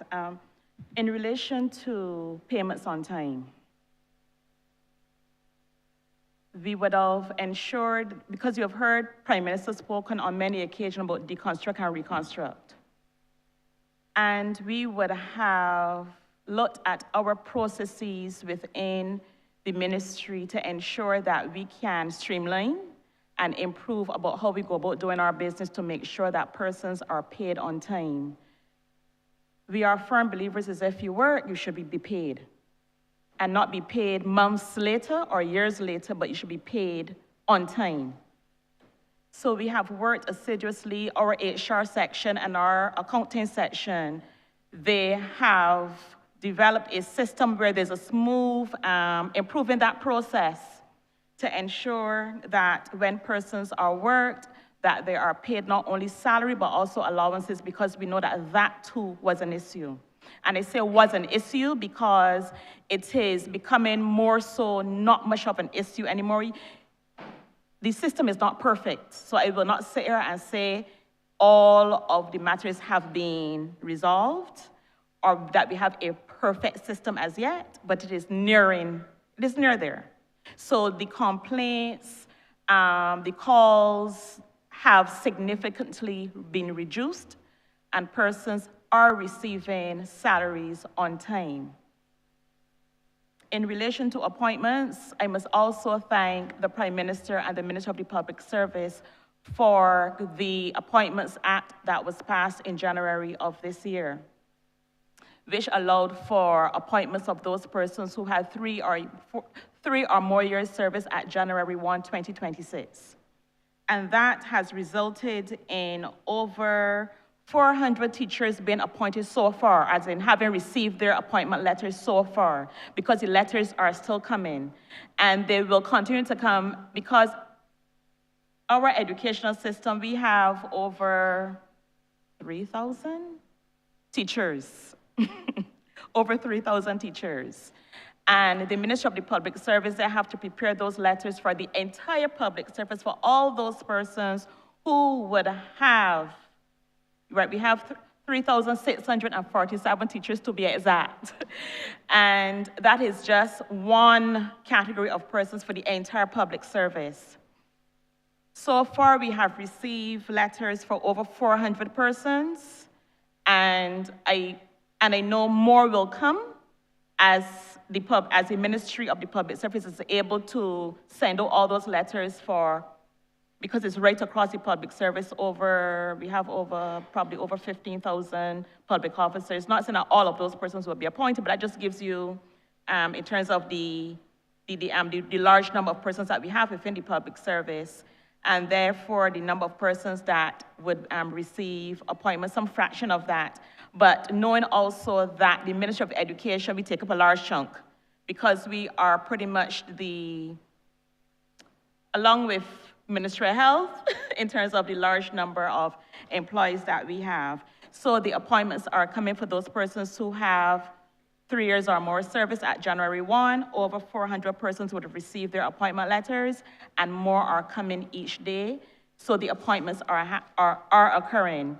Added to that, though, the ministry, the appointment process in terms of recruitment and selection for the teaching service has been devolved to the Ministry of Education Transformation. So in addition to that, what we are also doing, and that has aided in, given that it has been devolved to us, it allows the system to be more efficient. So we no longer have to wait on another ministry to do our appointments, our recruitment and selection for us. We have the ability now to do it ourselves, going towards but it still goes to the commission, but all of that groundwork happens within the ministry, which therefore allows for improved efficiencies and speed in relation to recruitment and selection for those vacant positions. That has been devolved to us, so we will continue to fill those positions that are very much critical to the functioning of a modern education ministry. I also want to add, Honourable Member, as a follow-up to your initial question. When I first came in the ministry last year, I met with a number of teachers around the country in different consultations. And one of the things that came up constantly so in the different zones was that teachers also want to be able to, if they want to go to the bank, they need a job letter. They want to be able to apply for vacation leave or sick leave in real time. And yes, we're not there just yet, but we've made a very clear and deliberate intention that teachers must be able to, if they want a job letter to go to any institution, to be able to do so similar to what happens in other parts of the world online, and to be able to receive that in seconds. Now, I say we're not there yet, but the ministry through our IT team is working earnestly so as to ensure that a teacher at 1 a.m. in the morning or 4 in the afternoon or wherever can go online and to get all of that information that you would have in a job letter, to be able to download it and to have the ministry's seal so as to ensure the authenticity of that document and not have to write to the ministry and wait till somebody signs it. Again, that's part of the transformation, but using technology so as to deliver that efficiency and speed. And then second of all, you should be able to track how many days you have left in the year for sick leave or vacation, whilst being able to do that from your tablet or your phone. And it frees up the time in the ministry to do other things, but you are assured that that document is authentic because the process behind the scenes would have gone through the finance side and the HR side to verify all that information in the document. And that has been happening in earnest. The PS and her team have worked over the last few months to now bringing the skill sets to be able for us to deliver that. So the country can rest assured that later in the year, that our teachers will be able to do these things real time in a matter of seconds, so as to not just have to wait and come down to the ministry or send a messenger as you've had to do before. Thank you. I have a follow-up to that. I'm being told, and of course I'm subject to correction, that the appointments are really only looking at the full-time temporary teaching staff. So my question is, what about the part-time temporary teaching staff? Because I'm being told that even though they're part-time, they're still coming to school every single day. So is the ministry making provisions for the part-time temporary teaching staff to also be appointed, having come to school every single day for the past 7, 10, 20 years? Okay, so part-time teachers, so to be appointed to a position, it must be a post that is within the order, an established position. Part-time position, the post of part-time teacher is not within an order, which therefore prevents appointment, full-time appointment, or permanent appointment similar to what you would find for a established position, a full-time position. But that is something that the Ministry of Education would have to discuss with the Ministry of the Public Service to see, and because it has also legal ramifications as well, so it's something that would have wide-ranging discussion to see how that can be, or if it can be facilitated. Thank you. My second question will be towards your sub-program 280, which is Skills for the Future. So my question is, how will the Skills for the Future program be operationalized at the secondary level to ensure that students from constituencies like mine, St. Michael Central, can transition directly into gainful employment, entrepreneurship, or technical certification upon completion? Because oftentimes students go to school and they leave with certificates, but then they have no job opportunity, and as such, they end up in crime. Thank you for the question. I can see components 1 and 2 in the Skills for the Future project addressing the concerns that you just raised. Component 1 deals with the modernization of the curriculum. We want to make the curriculum more meaningful and more relevant for our students. It therefore means that we have to take a look at what is happening or what is being taught in mathematics, what is being taught in English, what is being taught in science, what is being taught in social studies / citizenship, and we have to ensure that our children have a functional foreign language. That is very important because we see those subjects that I just mentioned as the core. And if we don't get the what right, when I say the what is being taught right, students will not succeed. So you can have a teacher who's teaching using the best methodologies, but teaching the wrong thing. You will have a child who will not reach his or her full potential. So that's the reason that we're investing so much first and foremost in ensuring that our children have the what. We're now focusing on the how, making sure that we equip our teachers with certain methodologies so that they can teach effectively in the classroom. And I mentioned some of them earlier, like the project-based learning and the play-based learning. And we will ensure also as part of the curriculum that we share guides with the teachers as well. Because even though we can give the teachers the syllabus and we give them, we expose them to a few workshops, it's always useful to have curriculum guides that teachers can refer to and say, well, okay, let me see what to teach after this thing, what to teach after that thing. So those are the those first 5 subjects represent the core areas. We're also focusing on additional areas such as coding and robotics, TVET. We're looking at the orange economy because you will realize that across the world, people are making a lot of money from performing arts, visual arts. If you even look at our very own Rihanna, we're looking at financial technology, making sure that our children can understand that. So it's all about creating this whole person when they leave the basic education system. And this will equip our young people with the attitudes, the skills, the values that they will need in order to be excellent. So that answers the first part. The second component that I mentioned is the inclusive education. The mantra that we use all the time whenever we speak about education transformation is every child Barbados. Not only those with ability that can go ahead and pass exams, but we want to make sure that every child has the opportunity to succeed. And it's about closing those gaps. I heard Ms. Kettle speak about the 16-year-old who had a special need, and the child is now 16 years old, and we don't have to figure out now how we are going to assist her to reach her potential. We don't want that throughout the education system.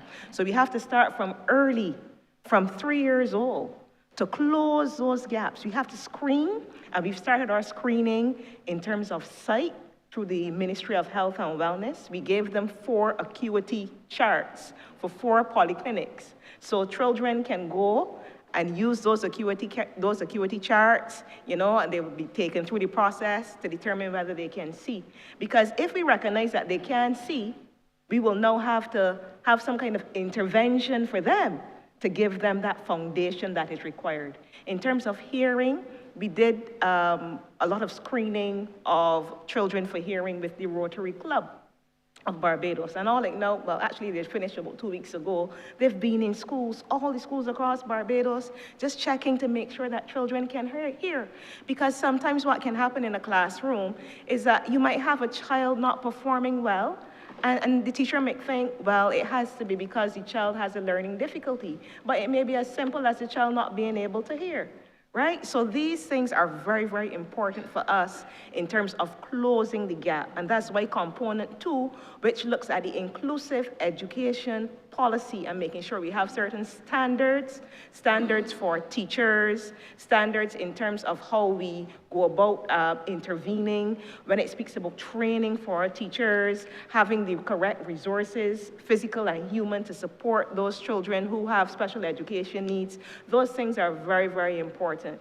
So I believe that with closing the gaps with the curriculum, component 1, and with the inclusive education, component 2, we'll be able to produce children who can go out into the workforce and make their way, be good Barbadian citizens who can contribute to this society. Thank you.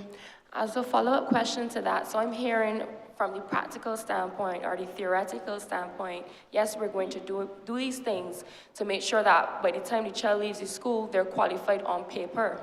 But is the ministry going to be given any opportunities, for example, job attachments or internships, where by the time they leave, they will also have a certain level of experience? Because oftentimes employers, they don't really care about what you have on paper, but how many years experience do you have to make yourself hireable?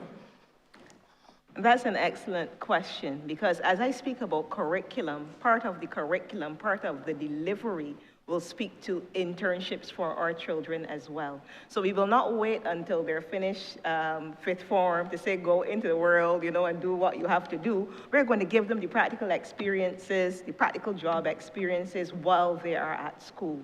And I must say that at some schools already, we have been forging these linkages. And they do redound to the benefit of children, because when they go out into the world of work, they already know how to operate some of the machinery. They already know, how to, they're now a step above or a step ahead, right? And they're able to go out and really make a difference. So yes, internship for us, that's all part of the authentic experience of which we speak when we speak about a true education for our children. It's also an opportunity, thank you, Chief. It's also an opportunity, Honourable Member, and I want to use this occasion to speak directly to our country's private sector. You would have heard me spoke this morning about partners in education. We are very clear, of course, that government and of course the ministry can't do it alone.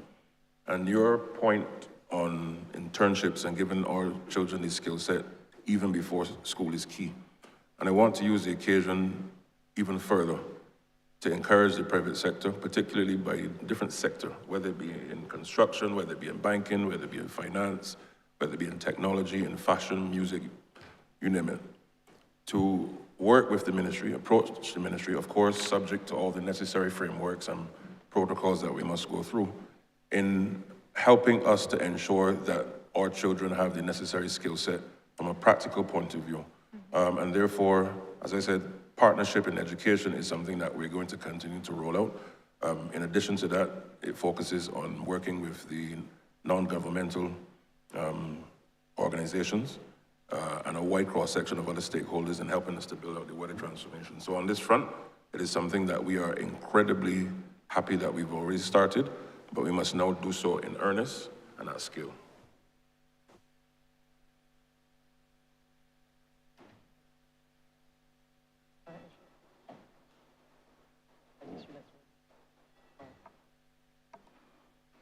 Thank you. I'm waiting to hear if I'm allowed another question. Was that, Mr. Chair? It can only be the follow-up question. If you have, it cannot be a new question. We'll come back. Guided. So that would be it then. Thank To you. Honourable Member for St. Andrew.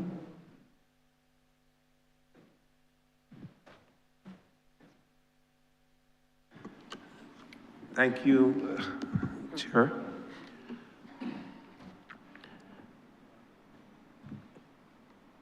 Education transformation cannot exist in isolation to national identity.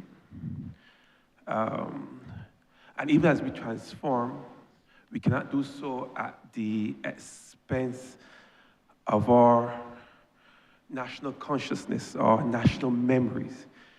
Some years ago, the ministry would have spearheaded a project where we looked at reintroducing our students, especially those in the primary school, class 3s and class 4s, to the history of Barbados, the post-colonial history, the colonial history, and the journey that this country would have taken from that period to now, with the view of bringing greater awareness to our young people, instilling greater sense of pride in our young people, and a greater sense of self. What I want to know now with your move towards transformational, educational transformation, how does that integrate the history of Barbados? How does that align with your new curriculum going forward? If that's the first part of the question has the second part. And as it relates to our common entrance exam, have we looked in any way, shape, or form, and also even as that goes through the process of transformation as well, how does our history, how will our history be integrated into that as well? Thank you, Honourable Member. For the two thematic questions you've posed, one simple word: curriculum, curriculum, curriculum. The first one, and we've already started, and we'll continue in earnest, is to ensure that the reform of the curriculum, what we teach the children, takes into full cognizance the fact that Barbados has a rich history, also a history that had its challenges, but inclusive of that, resilience. Being cognizant of the fact, yes, that for 400 years we've had to go through some challenges, but we've been able to overcome. Being cognizant of the fact that a number of things that we did not study in our time, certainly as honorable members when we were at school. And what do I mean, for example? I knew more when I was at foundation school about British history and British literature than I knew the fact that, you know, in the Caribbean and certainly in Barbados, there were titans of literature that helped to frame national consciousness. And therefore, I'm not saying that we wouldn't necessarily study a Shakespeare as an example, but part of the reform of the curriculum is to also give pride of place and value to Barbadian and Caribbean literary champions, for example. In addition to that, only a few years ago, many people in Barbados were aware that Barbados was a country that was able to produce 3 presidents in Liberia. But that historically has not been something taught in our system. But in addition to that, even closer to home in terms of time, when you look at our $2 bill, John Redmond Bevelle, who would have invented or grafted 2 citrus fruits, what we now know as the grapefruit, that is not something that intrinsically is taught in our system. But it's also about not just the history, but the future.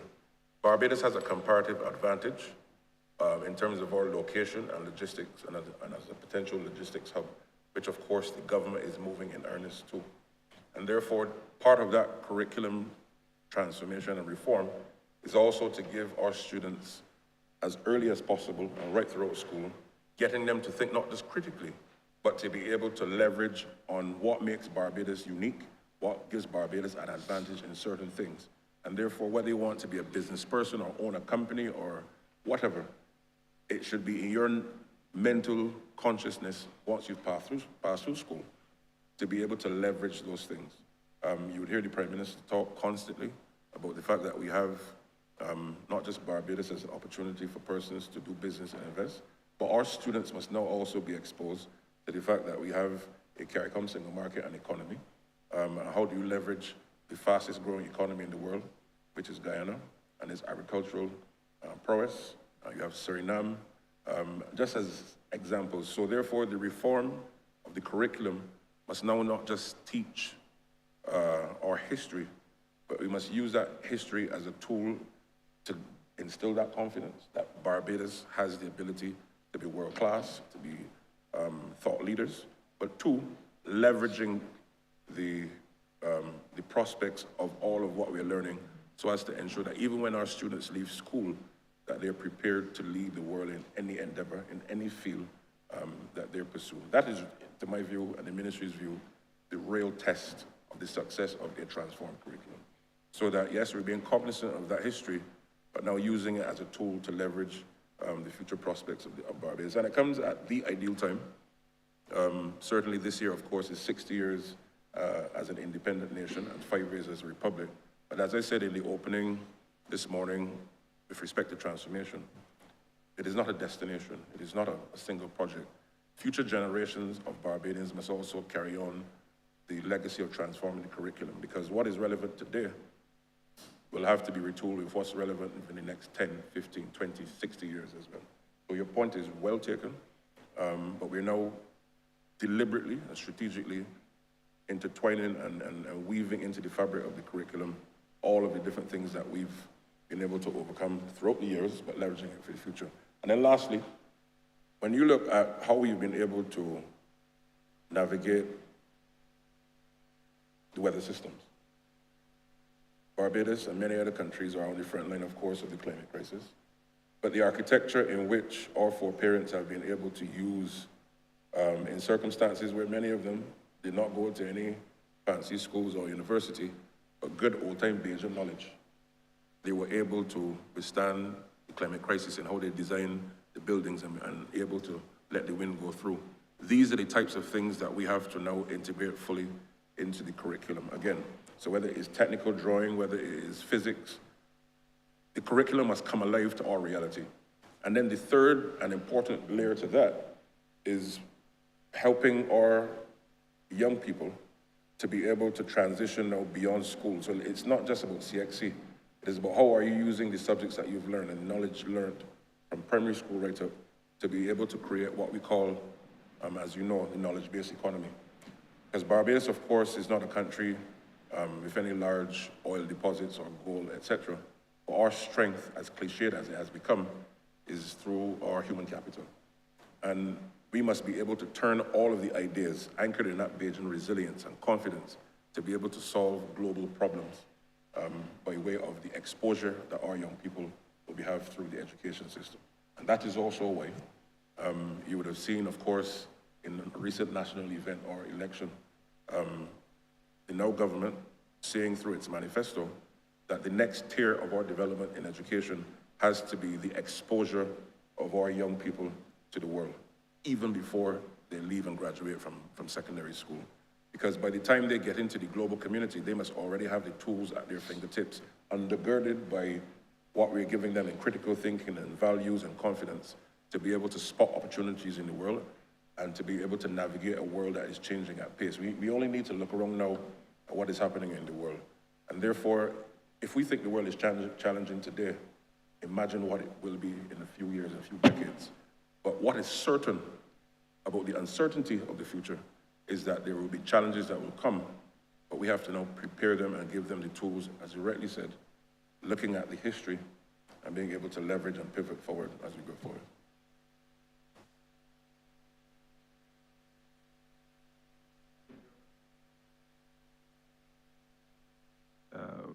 We'll not just be taking an approach where our students will be learning dates and events, because that certainly would not be enough, but more a critical understanding of history and what history means to us, what our cultural heritage means to us. And I had asked also about the reforms to the common interests. Yes. All right, so I will invite the chief to speak to that a bit, but one of the things I want to talk about that, and it's funny you prefaced it by history.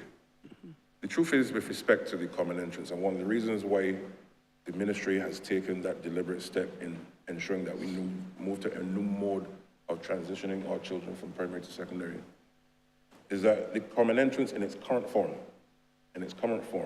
started as a British experiment years ago, decades ago.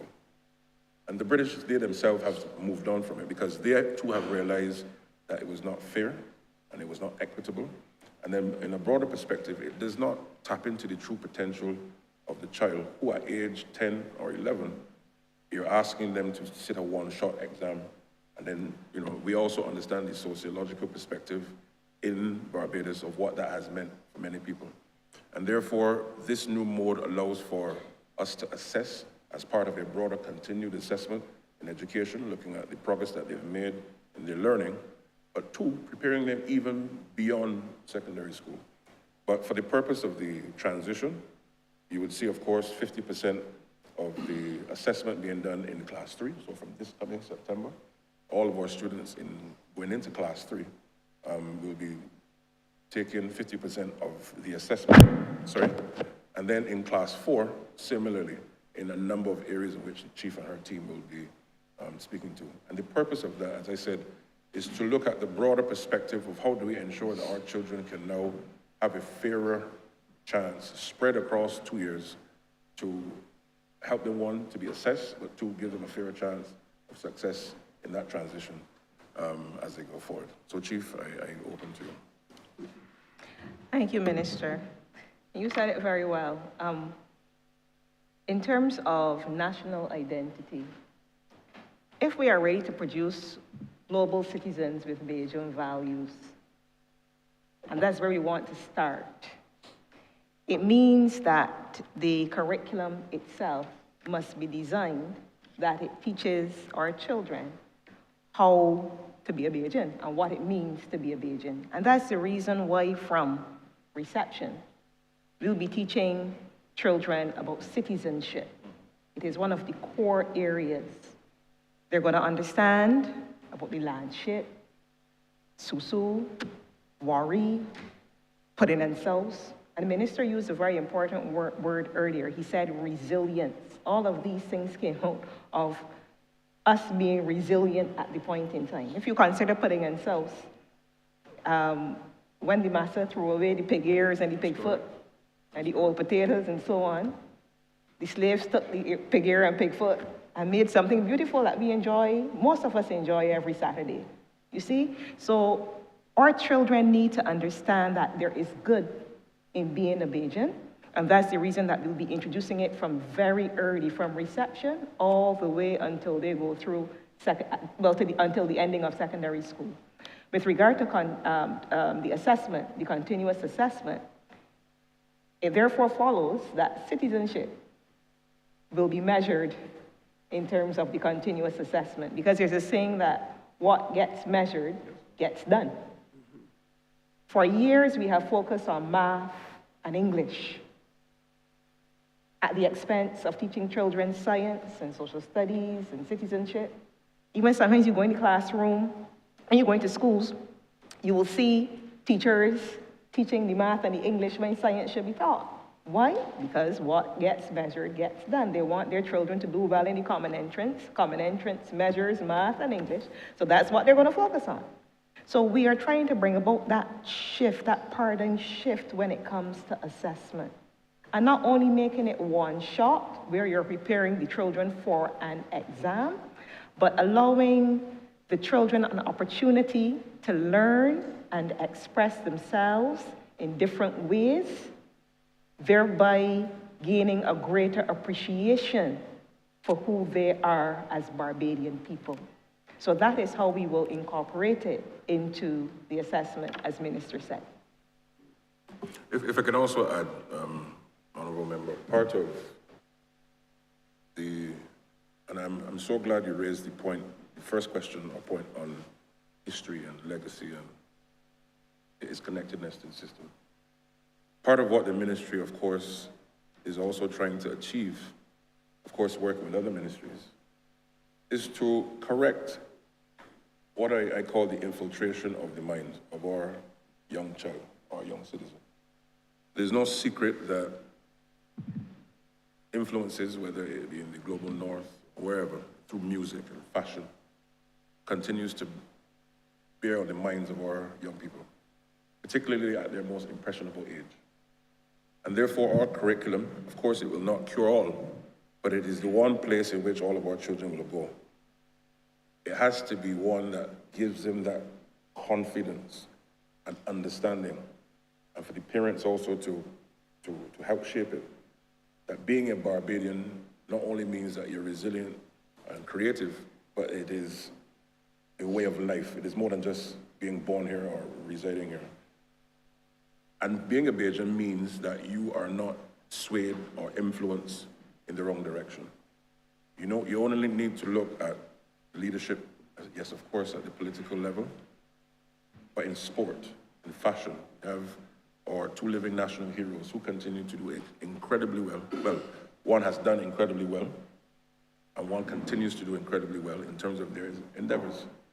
But that was done with the values of being Barbadian and not changing who they are as they go abroad. But many of our young people, through television, TikTok, and these things, look and see a world that doesn't look like ours, but it is packaged in such a way that causes them to feel this is what I must do.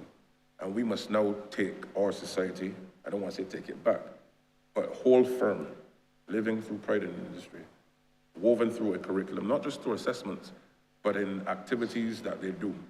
Teachers also imparting that confidence with them. One of the things that we would have done at the beginning of this academic year, the 2025 academic year, in every single school across Barbados now, teachers at the beginning of class repeat a simple phrase, 3 words: nothing is impossible.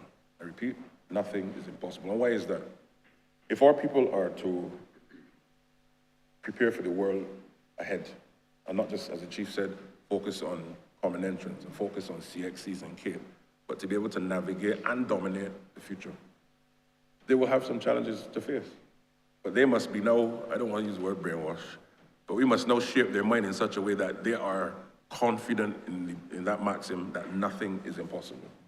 And therefore, whatever challenge, whether it's in business, whether it's in sport, whether it's in infrastructure, whether it's in healthcare, and trying to find new solutions for the new age of Barbados, our young people must now be given that tool of realizing whatever may come before me, I can navigate. And that's why we also introduce into our schools, particularly coming this year, the introduction of chess in schools, the introduction of worry in schools, so as to give them that, not just critical thinking, but creating in them the ability to think 3 and 4 and 5 and 6 steps ahead of any circumstance.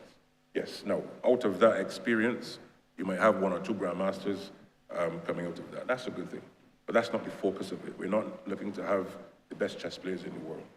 The purpose of that is that through chess and worry, we also want to give them those skills to be able to think critically and think ahead of any set of circumstances before you. So down to its even basic core. You're on the playground, or you're in the canteen at school, or wherever you are, and conflict will arise from time to time, but you have some choices to make.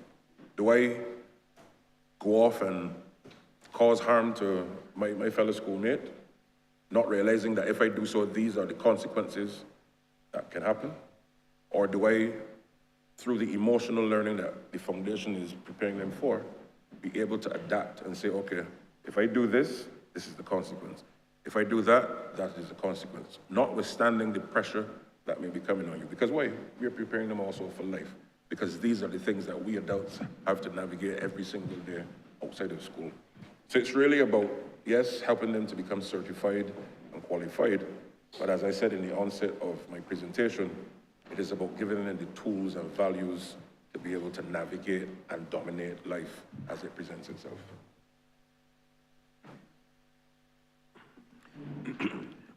Minister, I noticed in your response, you spoke of being well-rounded Bajans, and you used the word Bajan. You used the word Barbadian one single time. And it got me to thinking that as part of our history, and certainly our cultural and linguistic history, that our language, the Bajan dialect that we speak, forms an important part of our national identity. Yet, we have struggled, and when I say we, I take myself back to my days at university within the linguistic department, where we would struggle for years to get teachers to not necessarily to teach Bajan dialect, but to teach students the difference and the importance of Bajan dialect, the where and when, and the fact that even though it uses some of the same words that are found in English, in the English language, that Bajan dialect is not necessarily English, and persons should have the ability to code switch, to speak both registers. I know that the university has produced a dictionary of Bajan words, and certainly when I was a lecturer at university, I taught a course in the compilation of Bajan expressions. I think these two should also form a part of the students' experience, certainly at the primary and secondary school level, where they will have an appreciation for not only the Americanisms that we've come to appreciate over time, but also the Bajanisms that we've used and have served our parents well over the years in terms of transmitting knowledge and information, imparting knowledge and information. So if there could be a carve-out within the curriculum that looks at not only teaching the history as it relates to our experience on the plantation and so forth, but also the language that we would have used to survive and communicate with each other over the years, I think that would be a great addition. Yeah, thank you, Honourable Member. Before you move on, Honourable Minister, this is a follow-up question or a new question, sir? It's not even a question, it was basically a suggestion, really. I will treat it as a new question, Honourable Member. Yes, do that. So therefore, you would have to yield after so that we can move on to someone else and then come back with any other questions. Unless the question is a follow-up question. Well, Proceed, Honourable Minister. All right, thank you, Mr. Chair. Thank you, Honourable Member, for the point raised. Now, what has to happen and what is already happening is that the ministry is relooking the relationship of language, whether it's English, Asian, French, Spanish, Chinese, Arabic, you name it. And why is that important? Language at its basic function is about communication. How do we effectively prepare our students to communicate to the target audience that they are at? So there will be time when our students must be engaging in formal English. Of course, that is the language of instruction of the country, so they must be able to master that. And that is one of the reasons why we've rolled out and will continue to roll out an aggressive literacy program to give our children the tools to be literate and to be able to speak and communicate and comprehend. But more to the question of Beijing, the Honourable Member is absolutely right. We grew up in a time, of course, when it was almost taboo if you spoke Beijing. Now, there's a role for the two, and we have to give our children the skills to be able to navigate and to know when to use which language, which dialect. So if you're speaking to an English audience, you want to convey certain thoughts, English. If you're speaking Bajan and you want to communicate in a Bajan way, because there's some things, Mr. Chair, as you know, that we have to, or that we can better express, notwithstanding the formal English. We see our Prime Minister being able to do it masterfully and effectively, even on the global stage. So it is about preparing our students and to helping those who deliver teaching and language instruction to understand the importance of that and to have it woven and accepted into the system, and not to see Bajan as, oh dear, why this body is speaking Bajan, or why is this body speaking English, but having the tools to be able to navigate between the two. But thirdly, I want to use the opportunity to talk about the fact that we are also aggressively ensuring that our country can be multilingual. One of the things that we're starting to work on in the schools, and I want to commend the Ministry of Finance, and in particular Minister Strawn, the SOMOS program, where a lot of our schools, we're going to now see even the signage in the schools reflecting different languages. So a door, for example, La Puerta. Why is that? If children on a day-to-day basis in their environment can see different languages, it becomes part and parcel of their reality. I often use the example of when I lived in Europe. The average child in Europe can speak at minimum 3 languages fluently because they're exposed to it. The environment is there. And we have to now prepare our students to be able to be multilingual. And therefore, it requires now a mindset shift in how we approach languages, but it also lends to us being able to prepare our young people to be competitive now and into the future.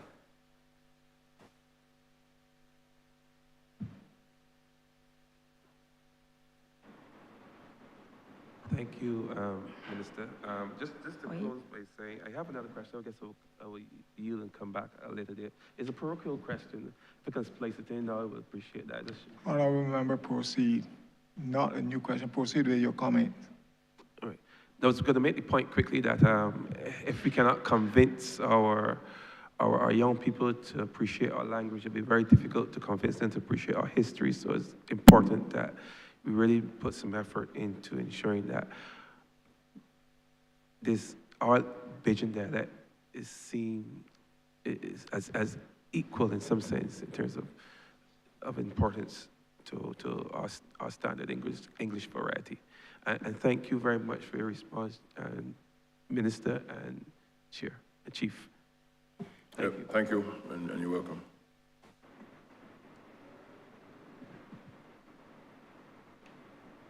Honourable Member for the City of Bridgetown. Is the building door to him?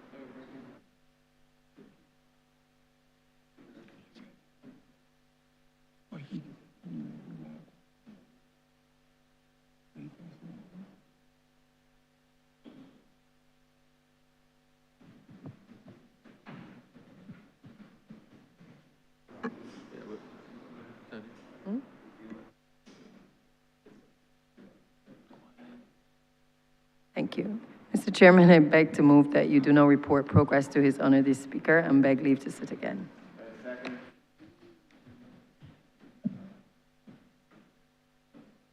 The question is that I do not report progress to His Honor the Speaker and beg for leave to sit again. All honorable members in favor, say aye. Honorable members against, say no. Methinks the ayes have it.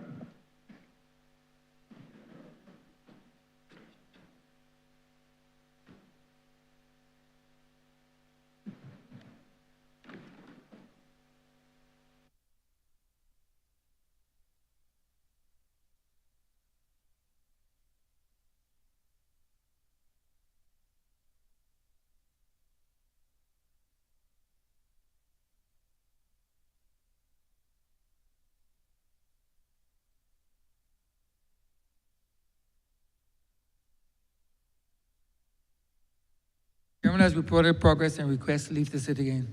Honorable Leader, Government Business. Thank you, Mr. Speaker. I beg to move the suspension of the House until 2:30 p.m. The question is that this honorable chamber be suspended until 2:30 p.m. All those honorable members in favor, please say aye. Those against, please say no. We think the ayes have it. This honorable chamber stands suspended until 2:30 p.m.